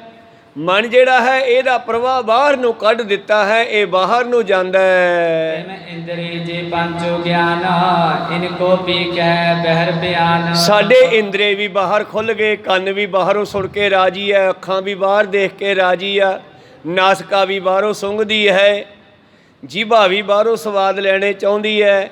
ਇਸ ਤਰ੍ਹਾਂ ਇਹ ਇੰਦਰੇ ਵੀ ਬਾਹਰ ਨੂੰ ਖੁੱਲ ਗਏ, ਮਨ ਵੀ ਬਾਹਰ ਨੂੰ ਖੁੱਲ ਗਿਆ। ਪੰਚੋ ਵਿਸ਼ੇ ਬਹਿਰ ਕੋ ਗਹਿ ਕਿਸ ਪ੍ਰਕਾਰ ਮਨ ਕੋ ਨ ਲਹੈ। ਇਸ ਕਰਕੇ ਇਹ ਪੰਜੇ ਜਿਹੜੇ ਸਾਡੇ ਕਰਮ ਇੰਦਰੇ ਹਨ, ਇਹ ਬਾਹਰਲੇ ਵਿਸ਼ਿਆਂ ਨਾਲ ਜੁੜੇ ਹੋਏ ਹਨ, ਵਿਸ਼ੇ ਵਿਕਾਰਾਂ ਨਾਲ ਜੁੜੇ ਹੋਏ ਹਨ, ਤੇ ਮਨ ਜਿਹੜਾ ਹੈ ਇਹਨਾਂ ਦੇ ਕਾਰਨ ਭੱਜਿਆ ਫਿਰਦਾ ਹੈ। ਇਸੇ ਕਰਕੇ ਮਨ ਜਿਹੜਾ ਹੈ ਇਸ ਨੂੰ ਸਮਝਣਾ ਮੁਸ਼ਕਲ ਹੋ ਗਿਆ। ਮਨ ਸਭ ਦਾਨ ਹੋਏ ਇਨ ਪ੍ਰੀਰੈ ਤ੍ਰਿਰਤ ਕੋ ਹਟ ਕਰ ਨਹੀਂ ਰਹਿ। ਔਰ ਮਨ ਜੇ ਸਾਵਧਾਨ ਹੋ ਜਾਵੇ, ਹੁਣ ਤਾਂ ਮਨ ਇੰਦਰੀਆਂ ਦੇ ਸਵਾਦਾਂ ਮਗਰ ਭੱਜਿਆ ਫਿਰਦਾ ਹੈ। ਜੀਭ ਕਹਿੰਦੀ ਆ ਕੁਝ ਖਾਣਾ ਸੀਗਾ, ਮਨ ਕਹਿੰਦਾ ਹਾਂ ਖਾਣਾ ਸੀਗਾ, ਸਰੀਰ ਨੂੰ ਉੱਥੇ ਲੈ ਜਾਂਦਾ ਜਿੱਥੇ ਉਹ ਮਿਲਦਾ। ਕੋਈ ਸਤਨਾਮ ਸੀ। ਪਾਤਸ਼ਾਹ ਕਹਿੰਦੇ ਹੁਣ ਜਿਹੜਾ ਸਾਡਾ ਮਨ ਹੈ ਉਹ ਇੰਦਰੀਆਂ ਦੇ ਵੱਸ ਵਿੱਚ ਹੋ ਗਿਆ, ਤੇ ਇੰਦਰੀਆਂ ਨੂੰ ਕਾਬੂ ਕਰ ਲਿਆ ਕਾਲ ਨੇ। ਕਾਲ ਦੇ ਵੱਸ ਵਿੱਚ ਹੋ ਗਿਆ ਸਾਡਾ ਸਾਰਾ ਸਰੀਰ, ਤੇ ਮਨ ਜਿਹੜਾ ਇੰਦਰੀਆਂ ਦੇ ਸਵਾਦਾਂ ਦੇ ਵੱਸ ਵਿੱਚ ਹੋ ਗਿਆ। ਇਸ ਕਰਕੇ ਪਾਤਸ਼ਾਹ ਜੀ ਕਹਿੰਦੇ ਜਿੰਨਾ ਚਿਰ ਮਨ ਸਾਵਧਾਨ ਹੋ ਕੇ ਇਹਨਾਂ ਇੰਦਰੀਆਂ ਨੂੰ ਆਪਣੀ ਮਰਜ਼ੀ ਨਾਲ ਨਹੀਂ ਚਲਾਉਂਦਾ, ਉਹਨਾਂ ਚਿਰੇ ਭਟਕਦਾ ਹੈ। ਮਨ ਸੂਖਮ ਇੰਦਰੀ ਹੈ ਤੂਲ ਜਾਤੇ ਨਿਕੋ ਵਿਸ਼ੇ ਨ ਮੂਲ। ਮਨ ਜਿਹੜਾ ਹੈ ਇਹ ਸੂਖਮ ਹੈ, ਇੰਦਰੀਆਂ ਜਿਹੜੀਆਂ ਇਹ ਸਥੂਲ ਹਨ। ਇਸ ਕਰਕੇ ਮਨ ਤੇ ਇੰਦਰੀਆਂ ਦਾ ਆਪਸ ਵਿੱਚ ਮਿਲਾਪ ਨਹੀਂ ਹੋ ਰਿਹਾ। ਤੈਸੇ ਮਨ ਕੋ ਵਿਸ਼ੇ ਨ ਆਤਮਾ ਜਾਣ ਸਕੀ ਨ ਅਹੇ ਅਨਾਤਮਾ। ਤੇ ਮਨ ਦਾ ਵਿਸ਼ਾ ਜਿਹੜਾ ਹੈ ਆਤਮਾ ਸੂਖਮ, ਉਸ ਨੂੰ ਵੀ ਜਾਣਨਾ ਮੁਸ਼ਕਲ ਹੋ ਗਿਆ। ਸੂਖਮ ਆਤਮ ਮਨ ਹੈ ਥੂਲ ਨਹੀਂ ਜਾਏ ਤਿਸ ਕੀ ਦਿਸ਼ ਭੂਲ। ਤਾਂ ਜਿਹੜਾ ਮਨ ਹੈ ਉਹ ਸਥੂਲ ਨਾਲ ਜੁੜ ਗਿਆ, ਆਤਮਾ ਬ੍ਰਹਮ ਜਿਹੜਾ ਹੈ ਸੂਖਮ ਹੈ, ਤਾਂ ਤੇ ਇਹ ਭੁੱਲ ਕੇ ਵੀ ਆਪਣੇ ਆਪੇ ਵੱਲ ਨਹੀਂ ਮੁੜਦਾ। ਪੰਚੋ ਇੰਦਰੀ ਮਨ ਖਸਮ ਹੈ ਬਹਿਰ ਮੁਖੀ ਹੈ ਕਰੇ ਪ੍ਰਥਮ ਹੈ। ਪੰਜੇ ਹੀ ਇਹ ਇੰਦਰੇ, ਪੰਜੇ ਕਰਮ ਇੰਦਰੇ, ਪੰਜੇ ਗਿਆਨ ਇੰਦਰੇ, ਤੇ ਛੇਵਾਂ ਮਨ, ਇਹ ਸਾਰੇ ਹੀ ਬਾਹਰ ਨੂੰ ਚੱਲ ਪਏ। ਜਾਤੇ ਹੱਥ ਹੋਏ ਸਰੀਤ ਤ੍ਰਿਪਤੇ ਨਹੀਂ ਧਾਵਤੇ ਨੀਤ। ਇਸੇ ਕਰਕੇ ਬਾਰ-ਬਾਰ ਮੌਤ ਪੈਂਦੀ ਹੈ। ਸਤਿਗੁਰੂ ਪਾਤਸ਼ਾਹ ਜਦੋਂ ਮਿਲਦੇ ਹਨ, ਕਿਸੇ ਨੂੰ ਗੁਰੂ ਮਿਲਦਾ ਤੇ ਗੁਰੂ ਇਹਨੂੰ ਅੰਦਰ ਨੂੰ ਮੋੜਦਾ, ਅਸੀਂ ਬਾਹਰ ਨੂੰ ਜਾਂਦੇ ਹਾਂ। ਇਸ ਕਰਕੇ ਬਾਬਾ ਜੀ ਬਾਣੀ 'ਚ ਕਹਿੰਦੇ ਥਿਰ ਕਰ ਬੈਸੋ ਹਰਜਨ ਪਿਆਰੇ ਸਤਿਗੁਰ ਤੁਮਰੇ ਕਾਜ ਸਵਾਰੇ ਦੁਸ਼ਟ ਦੂਤ ਪਰਮੇਸ਼ਰ ਮਾਰੇ। ਹੁਣ ਗੁਰਬਾਣੀ ਦੇ ਜਿਹੜੇ ਬਚਨ ਹੈ ਗੁਰਮੁਖਾਂ ਦੇ ਵਾਸਤੇ, ਇਹ ਸਭ ਅੰਦਰ ਨੂੰ ਭੇਜਦੇ ਆ ਮਨੁੱਖ ਨੂੰ, ਤੇ ਮਨੁੱਖ ਬਾਹਰ ਨੂੰ ਜਾ ਰਿਹਾ ਹੈ। ਬਾਬਾ ਜੀ ਦਾ ਬਚਨ ਹੈ ਇੱਕ ਭਗਤਾਂ ਦੀ ਬਾਣੀ 'ਚ, ਟਾਕਮ ਕੁੰਜੜੀਆ ਮਨੋ ਮਚਿੰਦੜੀਆ। ਟਾਕਮ ਟਾਕੀਆਂ, ਕੁੰਜੀਆਂ, ਜਿਵੇਂ ਤੁਸੀਂ ਕੁੰਡਾ ਲਾ ਕੇ ਨਾ ਵਿੱਚ ਮੇਖ ਪਾ ਦਿੰਦੇ ਹੋ ਕੋਈ, ਉਹਨੂੰ ਕੁੰਜੀ ਕਹਿੰਦੇ ਆ। ਪਹਿਲਾਂ ਇੱਦਾਂ ਦੀਆਂ ਹੀ ਕੁੰਡੇ ਹੁੰਦੇ ਸੀ। ਕਹੋ ਸਤਨਾਮ। ਪੱਤੀ ਵਾਲਾ ਕੁੰਡਾ ਪਾਇਆ ਕੁੰਡੇ 'ਚ, ਉੱਤੋਂ ਉਹਦੇ ਮੇਖ ਪਾ ਦੇਣੀ, ਉਹਨੂੰ ਕਹਿੰਦੇ ਆ ਕੁੰਜੀ ਪਾਉਣੀ। ਟਾਕਮ ਕੁੰਜੜੀਆ ਮਨੋ ਮਚਿੰਦੜੀਆ, ਜਿਨ੍ਹਾਂ ਦੇ ਵਿੱਚੋਂ ਮਨ ਮੱਚ ਕੇ ਭੱਜਦਾ ਬਾਹਰ ਨੂੰ, ਉੱਥੇ ਟਾਕੀਆਂ ਲਾ ਦੇ, ਉੱਥੇ ਕੁੰਜੀਆਂ ਪਾ ਦੇ, ਬੰਦ ਕਰ ਦੇਣਾ ਟਾਕੀਆਂ ਨੂੰ। ਇਹਨਾਂ ਟਾਕੀਆਂ ਨੂੰ ਬੰਦ ਕਰਕੇ ਫਿਰ ਆਪਣੇ ਅੰਦਰ ਜਾਣਾ ਸ਼ੁਰੂ ਕਰ। ਤਾਂ ਤੇ ਇਸੇ ਕਰਕੇ ਮਨ, ਪੰਜੇ ਇੰਦਰੇ ਤੇ ਮਨ ਇਹ ਰਲ ਕੇ ਬਾਹਰ ਨੂੰ ਭੱਜ ਰਹੇ ਹਨ। ਜਾਂ ਤੇ ਹੱਥ ਹੋਏ ਇਹ ਸਰੀਤ, ਹੱਥ ਹੁੰਦਾ ਮੌਤ। ਇਸੇ ਕਰਕੇ ਵਾਰ-ਵਾਰ ਇਹ ਮਨ ਮੌਤ ਵੱਲ ਜਾਂਦਾ ਹੈ। ਤ੍ਰਿਪਤ ਨਹੀਂ ਧਾਵਤੇ ਨੀਤ, ਭੱਜਦਾ ਹੋਇਆ ਰੱਜਦਾ ਨਹੀਂ। ਨਾ ਤਾਂ ਅੱਖੀਂ ਵੇਖਣ ਰੱਜੀਆਂ ਬਹੁ ਰੰਗ ਤਮਾਸ਼ੇ, ਕੰਨ ਨ ਰੱਜੇ ਰਾਗ ਸੁਨ ਰੋਵਣ ਤੇ ਹਾਸੇ, ਸਵਾਦੀ ਜੀਵ ਨ ਰੱਜੀਆ ਕਰ ਭੋਗ ਬਿਲਾਸੇ। ਨੱਕ ਨ ਰੱਜਿਆ ਵਾਸ ਲੈ। ਇਸ ਤਰ੍ਹਾਂ ਪਾਤਸ਼ਾਹ ਨੇ ਬਚਨ ਲਿਖ ਦਿੱਤਾ ਭਾਈ ਸਾਹਿਬ ਭਾਈ ਗੁਰਦਾਸ ਜੀ ਨੇ ਕਿ ਇਹ ਸਾਰੇ ਅੰਗ ਜਿਹੜੇ ਕਿੰਨਾ ਚਿਰ ਨਹੀਂ ਰੱਜਦੇ, ਜਿੰਨਾ ਚਿਰ ਆਵਲੇ ਅੰਦਰ ਨਹੀਂ ਜਾਂਦੇ। ਬਾਹਰੋਂ ਕੋਈ ਨਹੀਂ ਰੱਜਿਆ। ਰੱਜ ਨਾ ਕੋਈ ਜੀਵਿਆ ਝੂਠੇ ਪਰਵਾਸੇ। ਕੋਈ ਜੀਵਨ ਲੈ ਕੇ ਵੀ ਰੱਜਿਆ ਨਹੀਂ, 100 ਸਾਲ ਤੱਕ ਜਾ ਕੇ ਵੀ ਕਹਿੰਦਾ ਹਜੇ ਥੋੜਾ ਹੋਰ ਜਿਉਂ ਲੈਂਦੇ ਕੋਈ ਸਤਨਾਮ। ਲੇਕਿਨ ਬ੍ਰਹਮ ਗਿਆਨੀਆਂ ਨੂੰ ਰੱਜ ਆ ਗਿਆ। ਤ੍ਰਿਪਤ ਭਈ ਸੱਚ ਭੋਜਨ ਖਾਇਆ, ਮਨ ਤਾਂ ਰਸਨਾ ਨਵ ਤੇ ਆਇਆ। ਉਹ ਰੱਜ ਗਏ। ਉਹਨਾਂ ਨੂੰ ਰਜਾਉਣ ਵਾਲਾ ਵਸਤੂ ਪਰਮੇਸ਼ਰ ਦਾ ਸਿਮਰਨ ਮਿਲ ਗਿਆ। ਕੋਈ ਸਤਨਾਮ ਉਹਦੇ ਨਾਲ ਰੱਜਦਾ ਜੀਵ, ਵਰਨਾ ਵਸਤੂਆਂ ਨਾਲ ਨਹੀਂ ਰੱਜਦਾ। ਤੇ ਪ੍ਰੀਤਮ ਨੇ ਜਪਜੀ ਸਾਹਿਬ ਦੀ ਰਮਤਾ ਵਿੱਚ ਲਿਖ ਦਿੱਤਾ, ਭੁੱਖਿਆਂ ਭੁੱਖ ਨਾ ਉਤਰੀ ਜੇ ਬੰਨਾ ਪੁਰੀਆਂ ਪਹਾੜ। ਕਿਸੇ ਇੱਕ ਮਨੁੱਖ ਨੂੰ 4 ਪੁਰੀਆਂ ਦਾ ਸਮਾਨ ਦੇ ਦਈਏ ਤੇ ਫਿਰ ਵੀ ਕਹੇਗਾ ਥੋੜਾ ਹੈ। ਕੋਈ ਸਤਨਾਮ। ਇਸ ਕਰਕੇ ਰੱਜਿਆ ਕਦੋਂ? ਜਦੋਂ ਇਹ ਨਾਮ ਨਾਲ ਜੁੜੂਗਾ, ਸਿਮਰਨ ਨਾਲ ਜੁੜੂਗਾ, ਫਿਰ ਆਨੰਦਮਈ ਕੋਸ਼ ਵਿੱਚ ਚਲਿਆ ਜਾਊਗਾ। ਤੇ ਆਨੰਦਮਈ ਕੋਸ਼ ਦਾ ਆਨੰਦ ਹੈ ਜਿਹੜਾ, ਫਿਰ ਇਸ ਨੂੰ ਭੁੱਖ ਹੀ ਨਹੀਂ ਲੱਗਣ ਦੇਵੇਗਾ। ਜੇ ਆਪਾਂ ਨੂੰ ਆ ਕਥਾ 'ਚੋਂ ਆਨੰਦ ਆਉਂਦਾ ਰਹੇ, ਤੁਸੀਂ ਸੁਣਦੇ ਰਹੋ, ਮੈਂ ਸੁਣਾਉਂਦਾ ਰਹਾਂ, ਮਗਰ ਕੋਈ ਆਪਾਂ ਨੂੰ ਹਟਾਉਣ ਵਾਲਾ ਨਾ ਹੋਵੇ ਤੇ ਭਾਵੇਂ 4 ਘੰਟੇ ਬੈਠੇ ਰਹੀਏ। ਕੋ ਸਤਨਾਮ। ਇਹ ਆਨੰਦਮਈ ਕੋਸ਼ ਆ। ਭਾਵ ਜਦੋਂ ਕਿਸੇ ਚੀਜ਼ 'ਚੋਂ ਆਨੰਦ ਆਉਣ ਲੱਗ ਗਿਆ। ਪੁਰਾਣੇ ਸਮਿਆਂ 'ਚ ਮੈਂ ਦੇਖਿਆ, ਛੋਟਾ ਹੁੰਦਾ ਸੀਗਾ, ਲੋਕ VCR ਕਿਰਾਏ 'ਤੇ ਲਿਆਉਂਦੇ ਸੀਗੇ ਤੇ ਕਿਰਾਏ ਵਾਲਾ 100 ਰੁਪਇਆ ਲੈਂਦਾ ਸੀ VCR ਦਾ, ਤੇ 4-5 ਫਿਲਮਾਂ ਫੜਾ ਦਿੰਦਾ ਵੇਖਣ ਨੂੰ, ਡੱਬੀਆਂ ਜੀਆਂ, ਕੈਸਟਾਂ ਜੀਆਂ। ਤੇ ਜਿਹੜੇ ਵੇਖਣ ਵਾਲੇ ਫਿਰ ਉਹ ਸਾਰੀ ਰਾਤ ਨਹੀਂ ਸੌਂਦੇ ਸੀ। ਕਹਿੰਦੇ ਲੈ ਕਿਰਾਇਆ ਲਾਇਆ 100 ਰੁਪਇਆ, ਪੰਜੇ ਦੇਖਾਂਗੇ। ਕਹੋ ਸਤਨਾਮ ਸੀ। ਭਾਵ ਉਹ ਉਹਦੇ 'ਚ ਹੀ ਆਨੰਦ ਭਾਲਦੇ ਆ। ਨੀਂਦ ਕਿੱਥੇ ਆਉਣੀ ਆ? ਫਿਰ ਜੇ ਕਹਿ ਦਿਓ ਵੀ ਲੈ ਹੁਣ ਜਪਜੀ ਸਾਹਿਬ ਦਾ ਪਾਠ ਕਰ ਲਾ, ਫਿਰ ਨੀਂਦ ਚੜ੍ਹ ਜਾਣੀ ਆ ਨਾਲ ਦੀ ਨਾਲ। ਕਹੋ ਸਤਨਾਮ। ਖੈਰ ਗੁਰੂ ਕਿਰਪਾ ਕਰਨ। ਇਸ ਤਰ੍ਹਾਂ ਪਾਤਸ਼ਾਹ ਜੀ ਕਹਿੰਦੇ ਜਦੋਂ ਇਹ ਜੀਵ ਜਿਹੜਾ ਹੈ, ਮਨ ਜਿਹੜਾ ਹੈ, ਜਿੰਨਾ ਚਿਰ ਬਾਹਰ ਨੂੰ ਭੱਜਦਾ ਇਹ ਰੱਜਦਾ ਨਹੀਂ। ਇਹ ਰੱਜੂ ਉਹਦੇ ਜਿਹਦੇ ਆਪਣੇ ਅੰਦਰ ਵੱਲ ਮੁੜ ਪਿਆ। ਸਤਿਗੁਰ ਕੀ ਸ਼ਰਣੀ ਪਰੇ, ਅੰਤਰਮੁਖੀ ਨਾ ਬਿਰਤ ਕੋ ਕਰੇ। ਤੇ ਅੰਤਰਮੁਖੀ ਗੁਰੂ ਦੀ ਕਿਰਪਾ ਬਣਾ ਨਹੀਂ ਹੁੰਦਾ। ਅੰਤਰਮੁਖੀ ਅੰਦਰਮੁਖੀ, ਬਾਹਰ ਮੁਖੀ ਤਾਂ ਹੈਗੇ ਹੀ ਆਪਾਂ, ਬਾਹਰ ਹੀ ਭੱਜਦੇ ਆ। ਪਰ ਜੇ ਕਿਤੇ ਅੱਧਾ ਘੰਟਾ ਨੇਤਰ ਬੰਦ ਕਰਕੇ ਸਿਮਰਨ ਦੇ ਵਿੱਚ ਬੈਠਣਾ ਪੈ ਜੇ, ਬਹੁਤ ਮੁਸ਼ਕਲ ਹੈ। ਕਿਉਂਕਿ ਇਹਨੂੰ ਆਦਤ ਬਾਹਰ ਭੱਜਣ ਦੀ ਪਈ ਹੈ ਨਾ। ਜਿਵੇਂ ਅਵਾਰਾ ਗਾਂ ਨੂੰ ਜੇ ਬੰਨੀਏ ਆਪਾਂ ਤਾਂ ਕਈ ਕਿੱਲੇ ਤੋੜ ਦਿੰਦੀ ਆ, ਰੁਕਦੀ ਨਹੀਂ ਉਹ। ਇਹੀ ਅਵਾਰਾ ਹੋਇਆ ਸਾਡਾ ਮਨ, ਕਿਸੇ ਕਿੱਲੇ ਤੇ ਖੜਦਾ ਨਹੀਂ। ਇਹ ਤਾਂ ਮਨ ਵਸੇ ਆਵੇ ਨਾਨਕਾ, ਜੇ ਪੂਰਨ ਕਿਰਪਾ ਹੋਏ, ਜੇ ਪੂਰਾ ਗੁਰੂ ਕਿਰਪਾ ਕਰੇ ਤਾਂ ਕਿਤੇ ਮਨ ਇਹ ਰੁਕਦਾ ਹੈ। ਭਾਈ ਸਾਹਿਬ ਭਾਈ ਦਇਆ ਸਿੰਘ ਜੀ ਕਹਿੰਦੇ, ਬਿਨ ਸਤਿਗੁਰ ਕੀ ਸ਼ਰਨੀ ਪਰੇ, ਅੰਤਰਮੁਖੀ ਨਾ ਬਿਰਤ ਕੋ ਧਰੇ। ਇਹ ਅੰਤਰਮੁਖੀ ਨਹੀਂ ਹੁੰਦਾ। ਬੰਦੇ ਖੋਜ ਦਿਲ ਹਰ ਰੋਜ਼, ਤੇ ਦਿਲ ਅੰਦਰ ਹੈ ਨਾ, ਫਿਰ ਅੰਦਰ ਹੀ ਜਾਣਾ ਪਊ ਖੋਜਣ ਵਾਸਤੇ। ਅਸੀਂ ਬਾਹਰ ਨਿਕਲੇ ਹੋਏ ਹਾਂ, ਜਾਣਾ ਅੰਦਰ ਸੀਗਾ। ਬੰਦੇ ਖੋਜ ਦਿਲ ਹਰ ਰੋਜ਼, ਨਾ ਫਿਰ ਪਰੇਸ਼ਾਨੀ ਮਾਹੇ। ਇਹ ਜੋ ਦੁਨੀਆ ਸਿਹਰ ਮੇਲਾ ਦਸਤਗੀਰੀ ਨਾਹੇ। ਇਹੋ ਜਿਹੇ ਕਿਤਨੇ ਹੀ ਬਚਨ ਬਾਣੀ ਵਿੱਚ ਪਏ ਹੈ। ਜਦੋਂ ਸਾਹਮਣੇ ਸ਼ਬਦ ਆਉਂਦੇ ਆ ਫਿਰ ਪਤਾ ਲੱਗਦਾ ਵੀ ਇਹ ਸ਼ਬਦ ਵੀ ਸਾਨੂੰ ਅੰਦਰ ਜਾਣ ਵਾਸਤੇ ਕਹਿੰਦਾ। ਸਾਰੀ ਬਾਣੀ ਸਾਨੂੰ ਅੰਦਰ ਮੋੜਦੀ ਆ, ਪਰ ਬੰਦਾ ਬਾਹਰ ਨੂੰ ਨਿਕਲਿਆ ਹੋਇਆ। ਬਸ ਇਹੋ ਹੀ ਡਿਫੈਕਟ ਪਿਆ ਵਾ ਮਨੁੱਖ ਦੇ ਵਿੱਚ। ਇਸੇ ਕਰਕੇ ਵਾਰ-ਵਾਰ ਜੰਮਦਾ ਤੇ ਮਰਦਾ ਰਹਿੰਦਾ ਹੈ ਜੀ। ਜਿਸ ਤੇ ਥਿਰ ਹੈ ਬਲਹਿ ਆਰਾਮ, ਪ੍ਰਾਪਤ ਹੋਏ ਆਪਣ ਤਨ ਧਾਮ। ਔਰ ਜੇ ਕਿਤੇ ਗੁਰੂ ਕਿਰਪਾ ਹੋ ਕੇ ਇਹ ਸਥਿਰ ਹੋ ਜਾਵੇ, ਫਿਰ ਸ਼ਾਂਤੀ ਵੀ ਹੈ, ਆਰਾਮ ਵੀ ਹੈ। ਥਿਰ ਕਰ ਬੈਸੋ ਹਰ ਜਨ ਪਿਆਰੇ, ਸਤਿਗੁਰ ਤੁਮਰੇ ਕਾਲ ਸਵਾਰੇ, ਦੁਸ਼ਟ ਦੂਤ ਪਰਮੇਸ਼ਰ ਮਾਰੇ, ਜਨ ਕੀ ਪੈਜ ਰੱਖੀ ਕਰਤਾਰੇ। ਇਸ ਤਰ੍ਹਾਂ ਜਦੋਂ ਇਹ ਸਥਿਰ ਹੋਣ ਸਿੱਖ ਗਿਆ, ਫਿਰ ਉੱਥੇ ਸ਼ਾਂਤੀ ਹੈ, ਆਨੰਦ ਹੈ। ਪ੍ਰਾਪਤ ਹੋਏ ਆਪਣ ਧਨ ਧਾਮ, ਫਿਰ ਆਪਣਾ ਧਨ ਤੇ ਆਪਣਾ ਘਰ ਉਹ ਪ੍ਰਾਪਤ ਹੋ ਜਾਣਾ ਜੀ। ਗਿਰ ਗਏ ਜਿਮ ਪਸ ਹਰਿਆ ਹੋ, ਜਿਤ ਕਿਤ ਦੌਰਤ ਸਹਿਜ ਸੁਭਾਓ। ਤੇ ਸਾਡਾ ਜਿਹੜਾ ਮਨ ਹੈ ਨਾ, ਇਸ ਦਾ ਸੁਭਾਅ ਹੈ ਵਿਗੜੇ ਹੋਏ ਪਸ਼ੂ ਵਰਗਾ। ਜਿਵੇਂ ਬਹੁਤ ਸਾਰੀਆਂ ਕਹਾਣੀਆਂ, ਨਿੱਕੀ ਜਿਹੀ ਇੱਕ ਸੁਣਾ ਦਿੰਦਾ ਮੈਂ। ਰਾਜੇ ਨੇ ਕਹਿ ਦਿੱਤਾ ਵੀ ਜਿਹੜਾ ਮੇਰੀ ਬੱਕਰੀ ਨੂੰ ਰਜਾ ਕੇ ਲਿਆਵੇਗਾ, ਮੈਂ ਉਹਨੂੰ ਮੂੰਹੋਂ ਮੰਗਿਆ ਇਨਾਮ ਦੇਵਾਂਗਾ।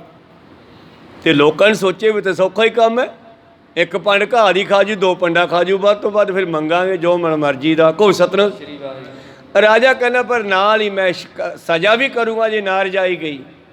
ਤਾਂ ਕਈ ਲੋਕ ਉਹਦੀ ਬੱਕਰੀ ਲੈ ਕੇ ਗਏ, ਜਦੋਂ ਹੱਥ ਨੇ ਮੋੜ ਕੇ ਲਿਆਉਂਦੇ ਆ, ਰਾਜਾ ਮੂਹਰੇ ਉਹਦੇ ਬਰਸੀਨ ਦਾ ਰੁੱਖ, ਘਾਹ ਦਾ ਰੁੱਖ ਕਰਦਾ, ਉਹ ਫਿਰ ਮੂੰਹ ਮਾਰਦੀ ਹੈ, ਕਹਿੰਦੇ ਭੁੱਖੀ ਹੈ, ਰੱਜੀ ਨਹੀਂ ਅਜੇ। ਕਈ ਦਿਨ ਇਹ ਕੰਮ ਚੱਲਦਾ ਰਿਹਾ, ਕਈ ਲੋਕਾਂ ਨੇ ਜ਼ੋਰ ਲਾਇਆ, ਨਾ ਰੱਜੀ। ਇੱਕ ਬੰਦੇ ਨੂੰ ਜੁਗਤੀ ਦਾ ਪਤਾ ਸੀ ਕਿਉਂਕਿ ਉਹ ਪਸ਼ੂਆਂ ਨਾਲ ਵਰਤਦਾ ਸੀ। ਕਹੋ ਸਤਿਨਾਮ। ਉਹ ਸੀਗਾ ਜ਼ਿਮੀਂਦਾਰ। ਉਹ ਕਹਿਣ ਲੱਗਿਆ ਰਾਜਾ ਸਾਹਿਬ ਮੈਨੂੰ ਫੜਾਓ, ਮੈਂ ਦੇਖਦਾ ਭਲਾ ਕਿਵੇਂ ਰੱਜਦੀ ਨਹੀਂ ਹੈ। ਰਾਜਾ ਕਹਿੰਦਾ ਤੂੰ ਵੀ ਲੈ ਜਾ। ਕਹਿਣ ਲੱਗਿਆ ਠੀਕ ਆ। ਉਹ ਲੈ ਗਿਆ ਖੇਤ, ਉੱਠ ਦੇ ਨਾਲ ਹਲ ਦੇ ਨਾਲ ਬੰਨ੍ਹ ਕੇ ਉਹਨੂੰ ਖੇਤ ਲੈ ਗਿਆ। ਖੇਤ ਲਿਜਾ ਕੇ ਛੱਡਤੀ, ਲੈ ਵੀ ਖਾ ਪੀ ਲੈ, ਰੱਜ ਲੈ। ਖੁੱਲੀ ਛੱਡਤੀ, ਬਰਸੀਨ ਖਾਧੀ, ਕਣਕ ਖਾਧੀ, ਜੋ ਖਾਧੀ ਉਹਨੇ ਖਾਣਾ ਸੀ ਖਾਧਾ। ਦੁਪਹਿਰਾ ਹੋ ਗਿਆ, ਹਲ ਛੱਡਤਾ, ਉੱਠ ਵੀ ਛਾਵੇਂ ਬੰਨ੍ਹਤਾ ਅਤੇ ਬੱਕਰੀ ਨੂੰ ਵੀ ਬੰਨ੍ਹ ਲਿਆ ਅਤੇ ਦਰਖਤ ਦੇ ਹੇਠਾਂ ਇੱਕ ਡੰਡੇ ਨਾਲ ਬੰਨ੍ਹ ਕੇ ਖੜਾ ਦਿੱਤੀ। ਕਹੋ ਸਤਿਨਾਮ। ਹੁਣ ਤੜਕੇ ਦੀ ਖਾਈ ਜਾਂਦੀ ਹੈ, 4 ਘੰਟੇ ਹੋ ਗਏ ਅਤੇ ਘਾਹ ਦਾ ਲੈ ਕੇ ਰੁੱਖ ਕੋਲੇ ਬਹਿ ਗਿਆ ਅਤੇ ਜਦ ਮੂੰਹ ਕੰਨੀ ਕੀਤਾ, ਇਹਨੇ ਮੂੰਹ ਮਾਰਿਆ ਅਤੇ ਇਹਨੇ ਹੱਥ ਦਾ ਡੰਡਾ ਜਿਹੜਾ ਹਲ ਦੇ ਨਾਲ ਵਰਤਦੇ ਆ ਜ਼ਿਮੀਂਦਾਰ, ਉਹ ਵੀ ਹੱਥ 'ਚ ਫੜਿਆ ਹੋਇਆ। ਜਦ ਇਹਨੇ ਘਾਹ ਨੂੰ ਮੂੰਹ ਮਾਰਿਆ, ਨੇ ਨੱਕ ਤੇ ਡੰਡਾ ਮਾਰਿਆ। ਕਹੋ ਸਤਿਨਾਮ। ਦੂਜੀ ਵਾਰ ਫਿਰ ਘਾਹ ਮੂਹਰੇ ਕੀਤਾ, ਇਹਨੇ ਫਿਰ ਮੂੰਹ ਮਾਰਿਆ, ਉਹਨੇ ਫਿਰ ਡੰਡਾ ਮਾਰਿਆ। 1 ਘੰਟਾ ਅਭਿਆਸ ਕਰਾਇਆ ਬੱਕਰੀ ਨੂੰ ਕਿ ਰੱਜੀ ਦਾ ਕਿਵੇਂ ਆ। ਕਹੋ ਸਤਿਨਾਮ। 1 ਘੰਟਾ ਉਸ ਦੇ ਨਾਲ ਜਦੋਂ ਇਸ ਤਰ੍ਹਾਂ ਕੀਤਾ, ਉਹਨੂੰ ਘਾਹ ਵਿਖਾਉਂਦਾ, ਉਹ ਮੂੰਹ ਮਾਰਦੀ ਹੈ, ਡੰਡਾ ਮਾਰਦਾ ਹੈ। ਹੁਣ ਬੱਕਰੀ ਦੀ ਅੱਖ ਡੰਡੇ ਵਿੱਚ ਚਲੀ ਗਈ। ਕਹੋ ਸਤਿਨਾਮ। ਹੁਣ ਘਾਹ ਵੱਲ ਅੱਖ ਨਹੀਂ ਜਾਂਦੀ, ਉਹਨੂੰ ਡੰਡਾ ਦਿਖਾਈ ਦੇਣ ਲੱਗਿਆ। ਅਖੀਰ ਘੰਟੇ ਦੇ ਬਾਅਦ ਜਦ ਇਹ ਘਾਹ ਕਰਦਾ ਹੈ ਅਤੇ ਸਿਰ ਇੱਦਾਂ ਜੇ ਮਾਰਨ ਲੱਗ ਗਈ, ਕਿਉਂਕਿ ਦਰਦ ਹੋਣ ਲੱਗ ਗਿਆ ਨੱਕ 'ਤੇ ਵੱਜ ਕੇ ਡੰਡੇ। ਅਤੇ ਕਹਿੰਦੀ ਨਹੀਂ ਖਾਣਾ ਨਹੀਂ ਗਾ। ਉਹ ਮੂਹਰੇ ਘਾਹ ਕਰਦਾ, ਪੁਚਕਾਰਦਾ, ਪਰ ਨਹੀਂ, ਕਹਿੰਦੇ ਹੁਣ ਨਹੀਂ ਖਾਂਦੀ। ਅਤੇ ਸ਼ਾਮਾਂ ਨੂੰ ਰਾਜੇ ਕੋਲ ਲੈ ਗਿਆ ਅਤੇ ਪਰ ਡੰਡਾ ਨਾਲ ਲੈ ਗਿਆ। ਜੁਗਤ ਡੰਡਾ ਪ੍ਰਤੀਤ, ਇਹ ਵੀ ਜੁਗਤ ਦੇ ਡੰਡੇ ਨਾਲ ਰੱਜੂਗਾ ਸਾਡਾ ਮਨ ਜਿਹੜਾ ਐਵੇਂ ਰੱਜਦਾ ਨਹੀਂ ਗਾ। ਉਹ ਡੰਡਾ ਨਾਲ ਲੈ ਗਿਆ ਰਾਜੇ ਕੋਲ। ਰਾਜੇ ਨੂੰ ਕਹਿੰਦਾ ਲਓ ਜੀ ਦੇਖੋ। ਅਤੇ ਰਾਜੇ ਨੇ ਕਹਿੰਦੇ ਉਹਦੇ ਵੱਲ ਘਾਹ ਕੀਤਾ ਅਤੇ ਉਹ ਕਹਿੰਦੀ ਨਾ, ਕਿਉਂਕਿ ਉਹ ਦੂਜੇ ਪਾਸਿਓਂ ਅੱਖ ਉਹਦੀ ਜ਼ਿਮੀਂਦਾਰ ਡੰਡੇ ਵਿੱਚ ਹੀ ਹੈ ਵੀ ਡੰਡਾ ਨੱਕ 'ਤੇ ਪਊਗਾ ਜੇ ਮੈਂ ਘਾਹ ਖਾਧਾ। ਹੁਣ ਕੋਈ ਸਤਿਨਾਮ। ਪਸ਼ੂ ਵੀ ਸਮਝ ਆਉਂਦੀ ਹੈ ਅਤੇ ਮਨ ਸਾਡਾ ਪਸ਼ੂਆਂ ਤੋਂ ਵੀ ਟੱਪਿਆ ਹੋਇਆ ਹੈ। ਪਾਤਸ਼ਾਹ ਜੀ ਕਹਿੰਦੇ ਇਹ ਵਿਗੜੇ ਹੋਏ ਪਸ਼ੂ ਵਰਗਾ ਹੋ ਗਿਆ ਮਨ। ਹਰਿਆਓ ਤੂੰ ਸੁਨ ਹਿਰਨਾ ਕਾਲਿਆ, ਕੀ ਵਾੜੀਏ ਰਾਤਾ ਰਾਮ। ਬਿਖਫਲ ਮੀਠਾ 4 ਦਿਨ, ਫਿਰ ਹੋਏ ਤਾਤਾ ਰਾਮ। ਫਿਰ ਹੋਏ ਤਾਤਾ ਖਰਾ ਮਾਤਾ, ਨਾਮ ਬਿਨਾ ਪ੍ਰਤਾਪੈ। ਬਾਬੇ ਨਾਨਕ ਦਾ ਬਚਨ ਗੁਰਬਾਣੀ 'ਚ ਹੈ ਇਹ। ਇਸ ਮਨ ਨੂੰ ਕਾਲਾ ਹਿਰਨ ਕਹਿ ਕੇ ਕਿਹਾ ਬਈ ਤੂੰ ਕੀ ਲੋਕਾਂ ਦੀਆਂ ਵਾੜਾਂ ਤੋੜ ਕੇ ਘਾਹ ਖਾਂਦਾ ਫਿਰਦਾ ਨਾ, ਇਹ ਤੇਰੀ ਆਦਤ ਮਾੜੀ ਹੈ। ਵਿੱਚ ਜ਼ਿਮੀਂਦਾਰਾਂ ਨੇ ਉਹਦੇ ਵਿੱਚ ਫਸਲਾਂ ਦੇ ਕੜੱਕੇ ਵੀ ਲਾਏ ਹੁੰਦੇ ਆ। ਕਹੋ ਸਤਿਨਾਮ। ਅਤੇ ਕਦੇ ਨਾ ਕਦੇ ਕੜੱਕੇ 'ਚ ਤੂੰ ਫਸੇਗਾ, ਫਿਰ ਤੈਨੂੰ ਇਹ ਘਾਹ ਸਵਾਦ ਨਹੀਂ ਲੱਗਣਾ। ਕਹੋ ਸਤਿਨਾਮ। ਬਿਖਫਲ ਮੀਠਾ 4 ਦਿਨ, ਫਿਰ ਹੋਏ ਤਾਤਾ ਰਾਮ। ਇਹ 4 ਦਿਨ ਉਹ ਖਾਣਾ, ਜਿੱਦੇ ਫਸ ਗਿਆ ਉਹਦੇ ਪੈਣਗੀਆਂ ਬਹੁਤ। ਇਸੇ ਤਰ੍ਹਾਂ ਹੀ ਸਾਡੀ ਹਾਲਤ ਹੈ। ਤਾਂ ਗੁਰੂ ਪਿਆਰਿਓ, ਰਾਜਾ ਪੁੱਛਦਾ ਵੀ ਕੀ ਖਵਾਇਆ ਇਹਨੂੰ, ਇਹ ਰੱਜ ਗਈ। ਕਹਿੰਦੇ ਕੁਛ ਨਹੀਂ ਜੀ, ਇਹੋ ਜਿਹੇ ਲੋਕ ਡੰਡਿਆਂ ਦੇ ਨਾਲ ਹੀ ਰੱਜਦੇ ਆ। ਕਹੋ ਸਤਿਨਾਮ। ਸਮਾਨ ਨਾਲ ਨਹੀਂ ਰੱਜਦੇ। ਭੁੱਖਿਆਂ ਭੁੱਖ ਨਾ ਉਤਰੀ, ਜੇ ਬੰਨਾ ਪੁਰੀਆਂ ਭਾਰ। ਪ੍ਰੀਤਮ ਜੀ ਕਹਿੰਦੇ ਬਿਗੜ ਗਏ ਜੇ ਪਸ ਹਰਿਆਓ, ਜਿੱਤ ਕਿਤ ਦੌੜਤ ਸਹਿ ਸੁਭਾਓ। ਸਾਡੇ ਮਨ ਦੀ ਆਦਤ ਅਵਾਰਾ ਪਸ਼ੂ ਵਰਗੀ ਹੋ ਚੁੱਕੀ ਹੈ। ਸਦਾ ਜੀਵ ਕੋ ਬੜ ਦੁਖਦਾਨੀ, ਮ੍ਰਿਗ ਤ੍ਰਿਸ਼ਨਾ ਤੇ ਹਰਨ ਸਮਾਨੀ। ਔਰ ਇਹ ਮਨ ਦੀ ਆਦਤ ਆਤਮਾ ਵਾਸਤੇ ਦੁਖਦਾਈ ਆ। ਕਹੋ ਸਤਿਨਾਮ। ਜਿਹੜੀ ਮਨ ਦੀ ਇਹ ਆਦਤ ਹੈ ਨਾ, ਜੀਵ ਆਤਮਾ ਦੇ ਵਾਸਤੇ ਦੁਖਦਾਈ ਹੈ। ਕਰਦਾ ਮਨ ਹੈ, ਭੋਗਣੀ ਸਰੀਰ ਨੂੰ ਪੈਂਦੀ ਹੈ, ਭੋਗਣੀ ਆਤਮਾ ਨੂੰ ਪੈਂਦੀ ਹੈ। ਕਿਉਂਕਿ ਮਨ ਸਵਾਦ ਪਿੱਛੇ ਚੋਰੀ ਕਰਦਾ। ਖਾ ਗਈ ਜੀਵ ਤੇ ਪੈਂਦੀਆਂ ਸਰੀਰ 'ਤੇ। ਕਹੋ ਸਤਿਨਾਮ। ਸਵਾਦ ਜੀਵ ਭੋਗਦੀ ਆ, ਇਹਦੇ ਸਵਾਦ ਪਿੱਛੇ ਚੋਰੀ ਕੀਤੀ, ਕਿਤੋਂ ਠੱਗੀ ਮਾਰੀ, ਇਹ ਖਾ ਪੀ ਕੇ ਭੁੱਲ ਗਈ ਅਤੇ ਜਦੋਂ ਫੜਿਆ ਗਿਆ ਚੋਰ, ਫਿਰ ਪੈਂਦੀਆਂ ਸਰੀਰ 'ਤੇ ਆ। ਕਹੋ ਸਤਿਨਾਮ। ਇਸੇ ਤਰ੍ਹਾਂ ਇਹ ਮਨ ਕੇਵਲ ਸਰੀਰ ਨੂੰ ਹੀ ਨਹੀਂ, ਆਤਮਾ ਨੂੰ ਵੀ ਫਸਾਉਂਦਾ ਹੈ। ਮਨ ਦੀਆਂ ਕੀਤੀਆਂ ਸਰੀਰ ਨੂੰ, ਆਤਮਾ ਨੂੰ ਭੋਗਣੀਆਂ ਪੈਂਦੀਆਂ। ਸਦਾ ਜੀਵ ਕੋ ਬੜ ਦੁਖਦਾਨੀ, ਮਿਰਗ ਤ੍ਰਿਸ਼ਨਾ ਕੇ ਹਰਨ ਸਮਾਨੀ।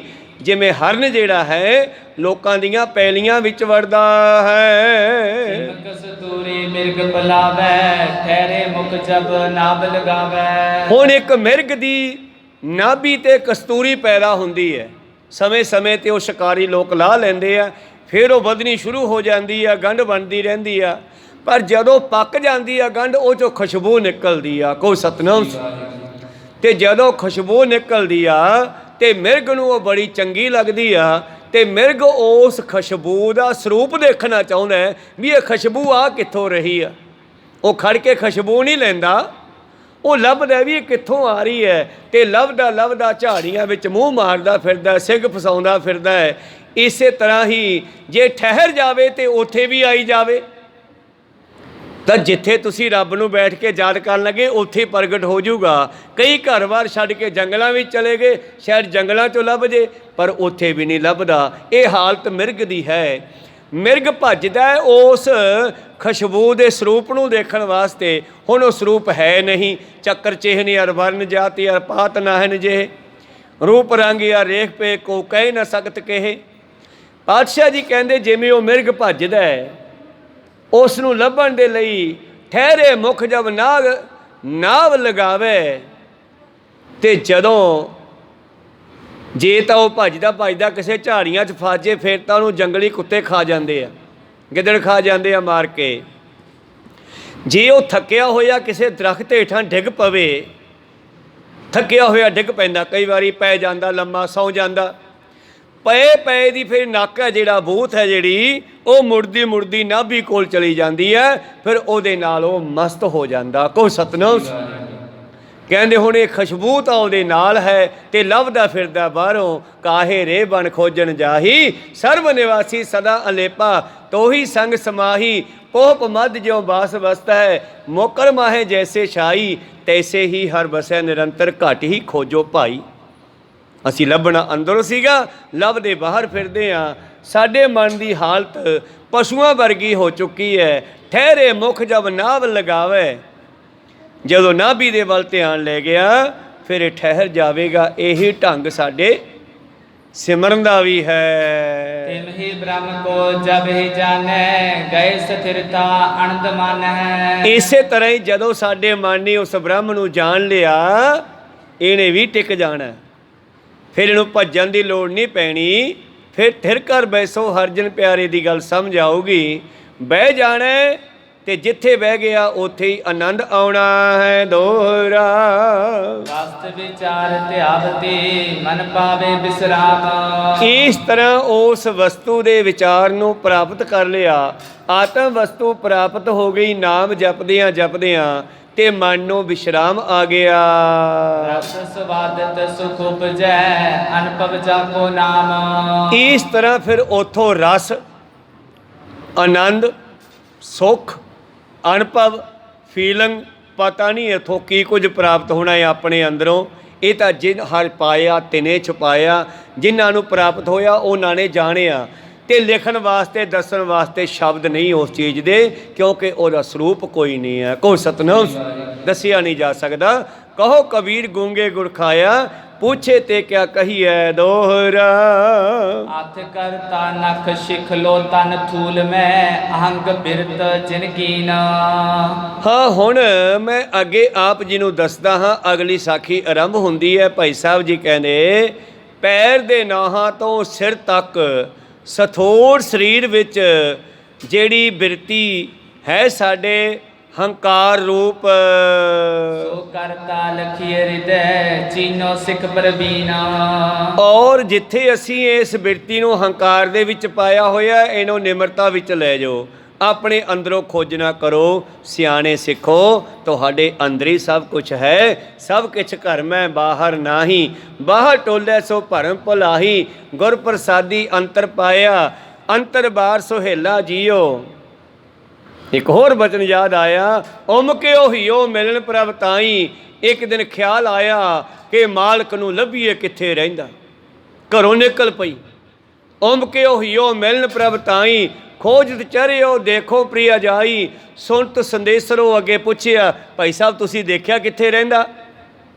ਤਾਂ ਜਿਹੜਾ ਕੋਈ ਜਾਣਦਾ ਸੀਗਾ ਉਹ ਕਹਿੰਦਾ ਉਹ ਤਾਂ ਘਰੇ ਹੀ ਹੁੰਦਾ, ਤੂੰ ਕਿੱਥੇ ਲੱਭਣ ਚੱਲੀ ਆ। ਭ੍ਰਮ ਹੀ ਆਇਓ ਤੋਂ ਨਜ਼ਰ ਨਾ ਪਾਈ, ਮੈਂ ਘਰੇ ਆ ਗਈ, ਸਾਰੇ ਕੋਠੇ ਦੇਖੇ ਕਿਤੇ ਮਿਲਿਆ ਨਹੀਂ, ਕੋ ਸਤਨਾਮ, ਸਾਰੇ ਕਮਰੇ ਦੇਖੇ ਕਿਤੇ ਦਿਸਿਆ ਨਹੀਂ ਗਾ। ਭ੍ਰਮ ਹੀ ਆਇਓ ਤੋਂ ਨਜ਼ਰ ਨਾ ਪਾਈ। ਫਿਰ ਪੁੱਛਿਆ ਵੀ ਮਿਲਦਾ ਕਿਉਂ ਨਹੀਂ, ਮਿਲ ਪ੍ਰੀਤਮ, ਇਹ ਮਾਲਕਾ ਮਿਲ ਮੈਨੂੰ। ਜਿਹੜੇ ਜਾਣਦੇ ਸੀ ਉਹਨੂੰ ਫਿਰ ਪੁੱਛਿਆ ਕਿੱਥੇ ਆ, ਮੈਨੂੰ ਦਿਸਦਾ ਕਿਉਂ ਨਹੀਂ। ਉਹ ਕਹਿੰਦੇ ਦਿਸੇ ਕਿਵੇਂ, ਤੂੰ ਨਸ਼ਾ ਪੀਤਾ ਹੋਇਆ, ਉਹ ਤਾਂ ਆਵਾਜ਼ਾਂ ਮਾਰ ਰਿਹਾ ਚੌੜੇ ਮੈਦਾਨ 'ਚ ਬੈਠਾ। ਕਹੋ ਸਤਨਾਮ, ਤੇਰੀਆਂ ਅੱਖਾਂ ਦੇ ਪਰਦਾ ਪਿਆ ਹੋਇਆ ਹੈ। ਭ੍ਰਮ ਆਇਓ ਤਾਂ ਨਜ਼ਰ ਨਾ ਪਾਈ, ਕਿਨ ਬਿਦ ਹੀਰੋ ਧੀਰੈ ਨਿਮਾਣੋ, ਮਿਲ ਸਾਜਨ ਹੋ ਤੁਝ ਕੁਰਬਾਨੋ। ਤਾਂ ਫਿਰ ਦੱਸਣ ਵਾਲਾ ਕਹਿਣ ਲੱਗਿਆ, ਏਕਾ ਸੇਜ, ਇੱਕੋ ਸਰੀਰ ਰੂਪੀ ਛੇਜਾ ਉੱਤੇ ਧਨ ਕੰਤਾ ਆਤਮਾ ਤੇ ਪਰਮਾਤਮਾ ਦੋਨੇ ਰਹਿੰਦੇ ਹੈ। ਧਨ ਜਾਗੈ ਜੇ ਫਿਰ ਬੋਲੰਤਾ, ਇਹ ਜੀਵ ਇਸਤਰੀ ਜਾਗੇ ਜੇ ਸ਼ਬਦ ਸੁਣ ਕੇ। ਧਨ ਜਾਗਿਆ ਜੇ ਫਿਰ ਬੋਲੰਤਾ, ਸ਼ਬਦ ਤਾਂ ਆਵਾਜ਼ਾਂ ਮਾਰਦਾ, ਪਰ ਅਸੀਂ ਸੁੱਤੇ ਹੋਏ ਹਾਂ। ਖੈਰ ਅਗਲੇ ਵਿਚਾਰ ਕੱਲ੍ਹ ਦੇ ਦੀਵਾਨਾਂ ਵਿੱਚ ਸਰਵਣ ਕਰਾਂਗੇ, ਸਮਾਂ ਅੱਗੇ ਜਾ ਰਿਹਾ। ਹੋਰ ਵੀ ਵਿਚਾਰਾਂ ਭਾਈ ਸਾਹਿਬ ਭਾਈ ਸਾਨੂੰ ਸਾਂਝੀਆਂ ਕਰਾਉਂਦੇ ਆ। ਧਨ ਜਾਗਿਆ ਜੇ ਫਿਰ ਬੋਲੰਤਾ, ਇਹ ਜੀਵ ਆਤਮਾ ਤਾਂ ਜਾਗੇ ਜੇ ਇਹ ਜੀਵ ਆਤਮਾ ਆਪਣੇ ਮਾਲਕ ਦੀ ਆਵਾਜ਼ ਸੁਣੇ। ਆਵਾਜ਼ ਇਹ ਸੁਣਦੀ ਨਹੀਂ, ਆਵਾਜ਼ ਤਾਂ ਸੁਣੂਗੀ ਕਿਉਂਕਿ ਆਵਾਜ਼ ਬੜੀ ਬਰੀਕ ਆ ਉਹਦੀ, ਅਤੇ ਇਸ ਨੂੰ ਢੋਲਾਂ ਦੀਆਂ ਆਵਾਜ਼ਾਂ ਸੁਣਨ ਦੀ ਆਦਤ ਪਈ ਆ, ਉੱਚੀਆਂ ਆਵਾਜ਼ਾਂ ਸੁਣਨ ਦੀ। ਜਿੰਨਾ ਚਿਰ ਇਹ ਸੂਖਮ ਹੋ ਕੇ ਅੰਦਰ ਨਹੀਂ ਜਾਂਦਾ ਉਹਨਾਂ ਚਿਰ ਉਹ ਬਰੀਕ ਆਵਾਜ਼ ਸੁਣਦੀ ਨਹੀਂ। ਘਰ ਮੈਂ ਘਰ ਦੇ ਖਾਏ ਦੇ, ਸੋ ਸਤਿਗੁਰ ਪੁਰਖ ਸੁਜਾਨ। ਉਹ ਮੈਨੂੰ ਕੋਈ ਇਸ ਘਰ ਦੇ ਵਿੱਚੋਂ ਮੇਰਾ ਘਰ ਵਿਖਾ ਦੇਵੇ, ਉਹ ਮੇਰਾ ਸਤਿਗੁਰ ਹੈ, ਮੇਰਾ ਸੁਜਾਨ ਪਿਆਰਾ ਹੈ, ਮਿੱਤਰ ਹੈ। ਮੈਂ ਸੁਣਿਆ ਪੰਜ ਸ਼ਬਦ ਤੁਨ ਘਾਰ ਧੁਨ, ਤੈ ਬਾਜੇ ਸਾਚ ਸ਼ਬਦ ਨਿਸ਼ਾਨ। ਮੈਂ ਸੁਣਿਆ ਉੱਥੇ 5 ਤਰ੍ਹਾਂ ਦੀਆਂ ਆਵਾਜ਼ਾਂ ਆਉਂਦੀਆਂ। ਆ ਨਿੱਕੇ ਨਿੱਕੇ ਘੁੰਗਰੂਆਂ ਦੀ ਆਵਾਜ਼, ਬਾਜੇ ਦੀ ਆਵਾਜ਼, ਛੈਣਿਆਂ ਦੀ ਆਵਾਜ਼, ਢੋਲਕੀ ਦੀ ਆਵਾਜ਼, ਬੱਦਲਾਂ ਦੀ ਆਵਾਜ਼ ਵੀ ਆਉਂਦੀ ਹੈ। ਨਾਮਦੇਵ ਨੇ ਸੁਣੀ, ਕਹਿਣ ਲੱਗੇ ਆਹਾ ਹਾ ਆਨੰਦ ਆ ਗਿਆ। ਕੀ ਹੋ ਗਿਆ ਮਹਾਰਾਜ? ਅਣਮੜੀਆ ਮੰਦਲ ਬਾਜਿਆ, ਬਿਨ ਸਾਵਣ ਘਨ ਹਰ ਗਾਜੈ, ਬਾਦਲ ਬਿਨ ਵਰਖਾ ਹੋਈ, ਜੋ ਤਤ ਵਿਚਾਰੈ ਕੋਈ। ਬੱਦਲਾਂ ਤੋਂ ਬਗੈਰ ਮੀਂਹ ਪੈ ਰਿਹਾ। ਵਿਚਾਰਾਂ ਇੱਥੇ ਰੋਕਦੇ ਆ, ਰਾਗੀ ਜਥਾ ਪਹੁੰਚ ਚੁੱਕੇ ਆ। ਸਮਾਂ ਆਪਣਾ 5 ਤੋਂ 6 ਵਜੇ ਤੱਕ ਦਾ ਹੈ। ਸੋ ਖੈਰ ਬੋਲਦਿਆਂ ਨੇ ਕਈ ਅੱਖਰ ਬਾਅਦ ਘਾਟ ਹੋ ਜਾਂਦੇ ਹੈ। ਸਿੱਖ ਸੰਗਤਾਂ ਤੇ ਸਤਿਗੁਰੂ ਬਖਸ਼ਣ ਯੋਗ ਹੈ, ਬਖਸ਼ ਲੈਣਾ ਜੀ। ਸਮਾਪਤੀ ਕਰੀਏ। हे अच्युत हे पार ब्रह्म अविनाशी, हे पूरन हे सर्व मैं, पंचन गुणतास, हे संगी हे निरंकार, हे निर्गुण सब टेक, हे गोविंद हे गुण निधान, जाके सदा विवेक, हे अपरंपर हर हरे, हो बनहार, हे संत कै सदा संग, नीदारा आधार, हे ठाकुर हों दासरो, मैं निर्गुण गुण नहीं, कोई नानक दीजै नाम दान, कोई परोए, आए प्रभ शरणागति, पानित दयाल, एक अखर हर मन बसत, नानक होत निहाल, एक ओंकारा सतगुरु, प्रसाद सच होए, वाहिगुरु जी की फतेह है, विनाशन सोए, वाहिगुरु जी की फतेह है, विनाशन सोए। वाहिगुरु जी का खालसा, वाहिगुरु जी की फतेह।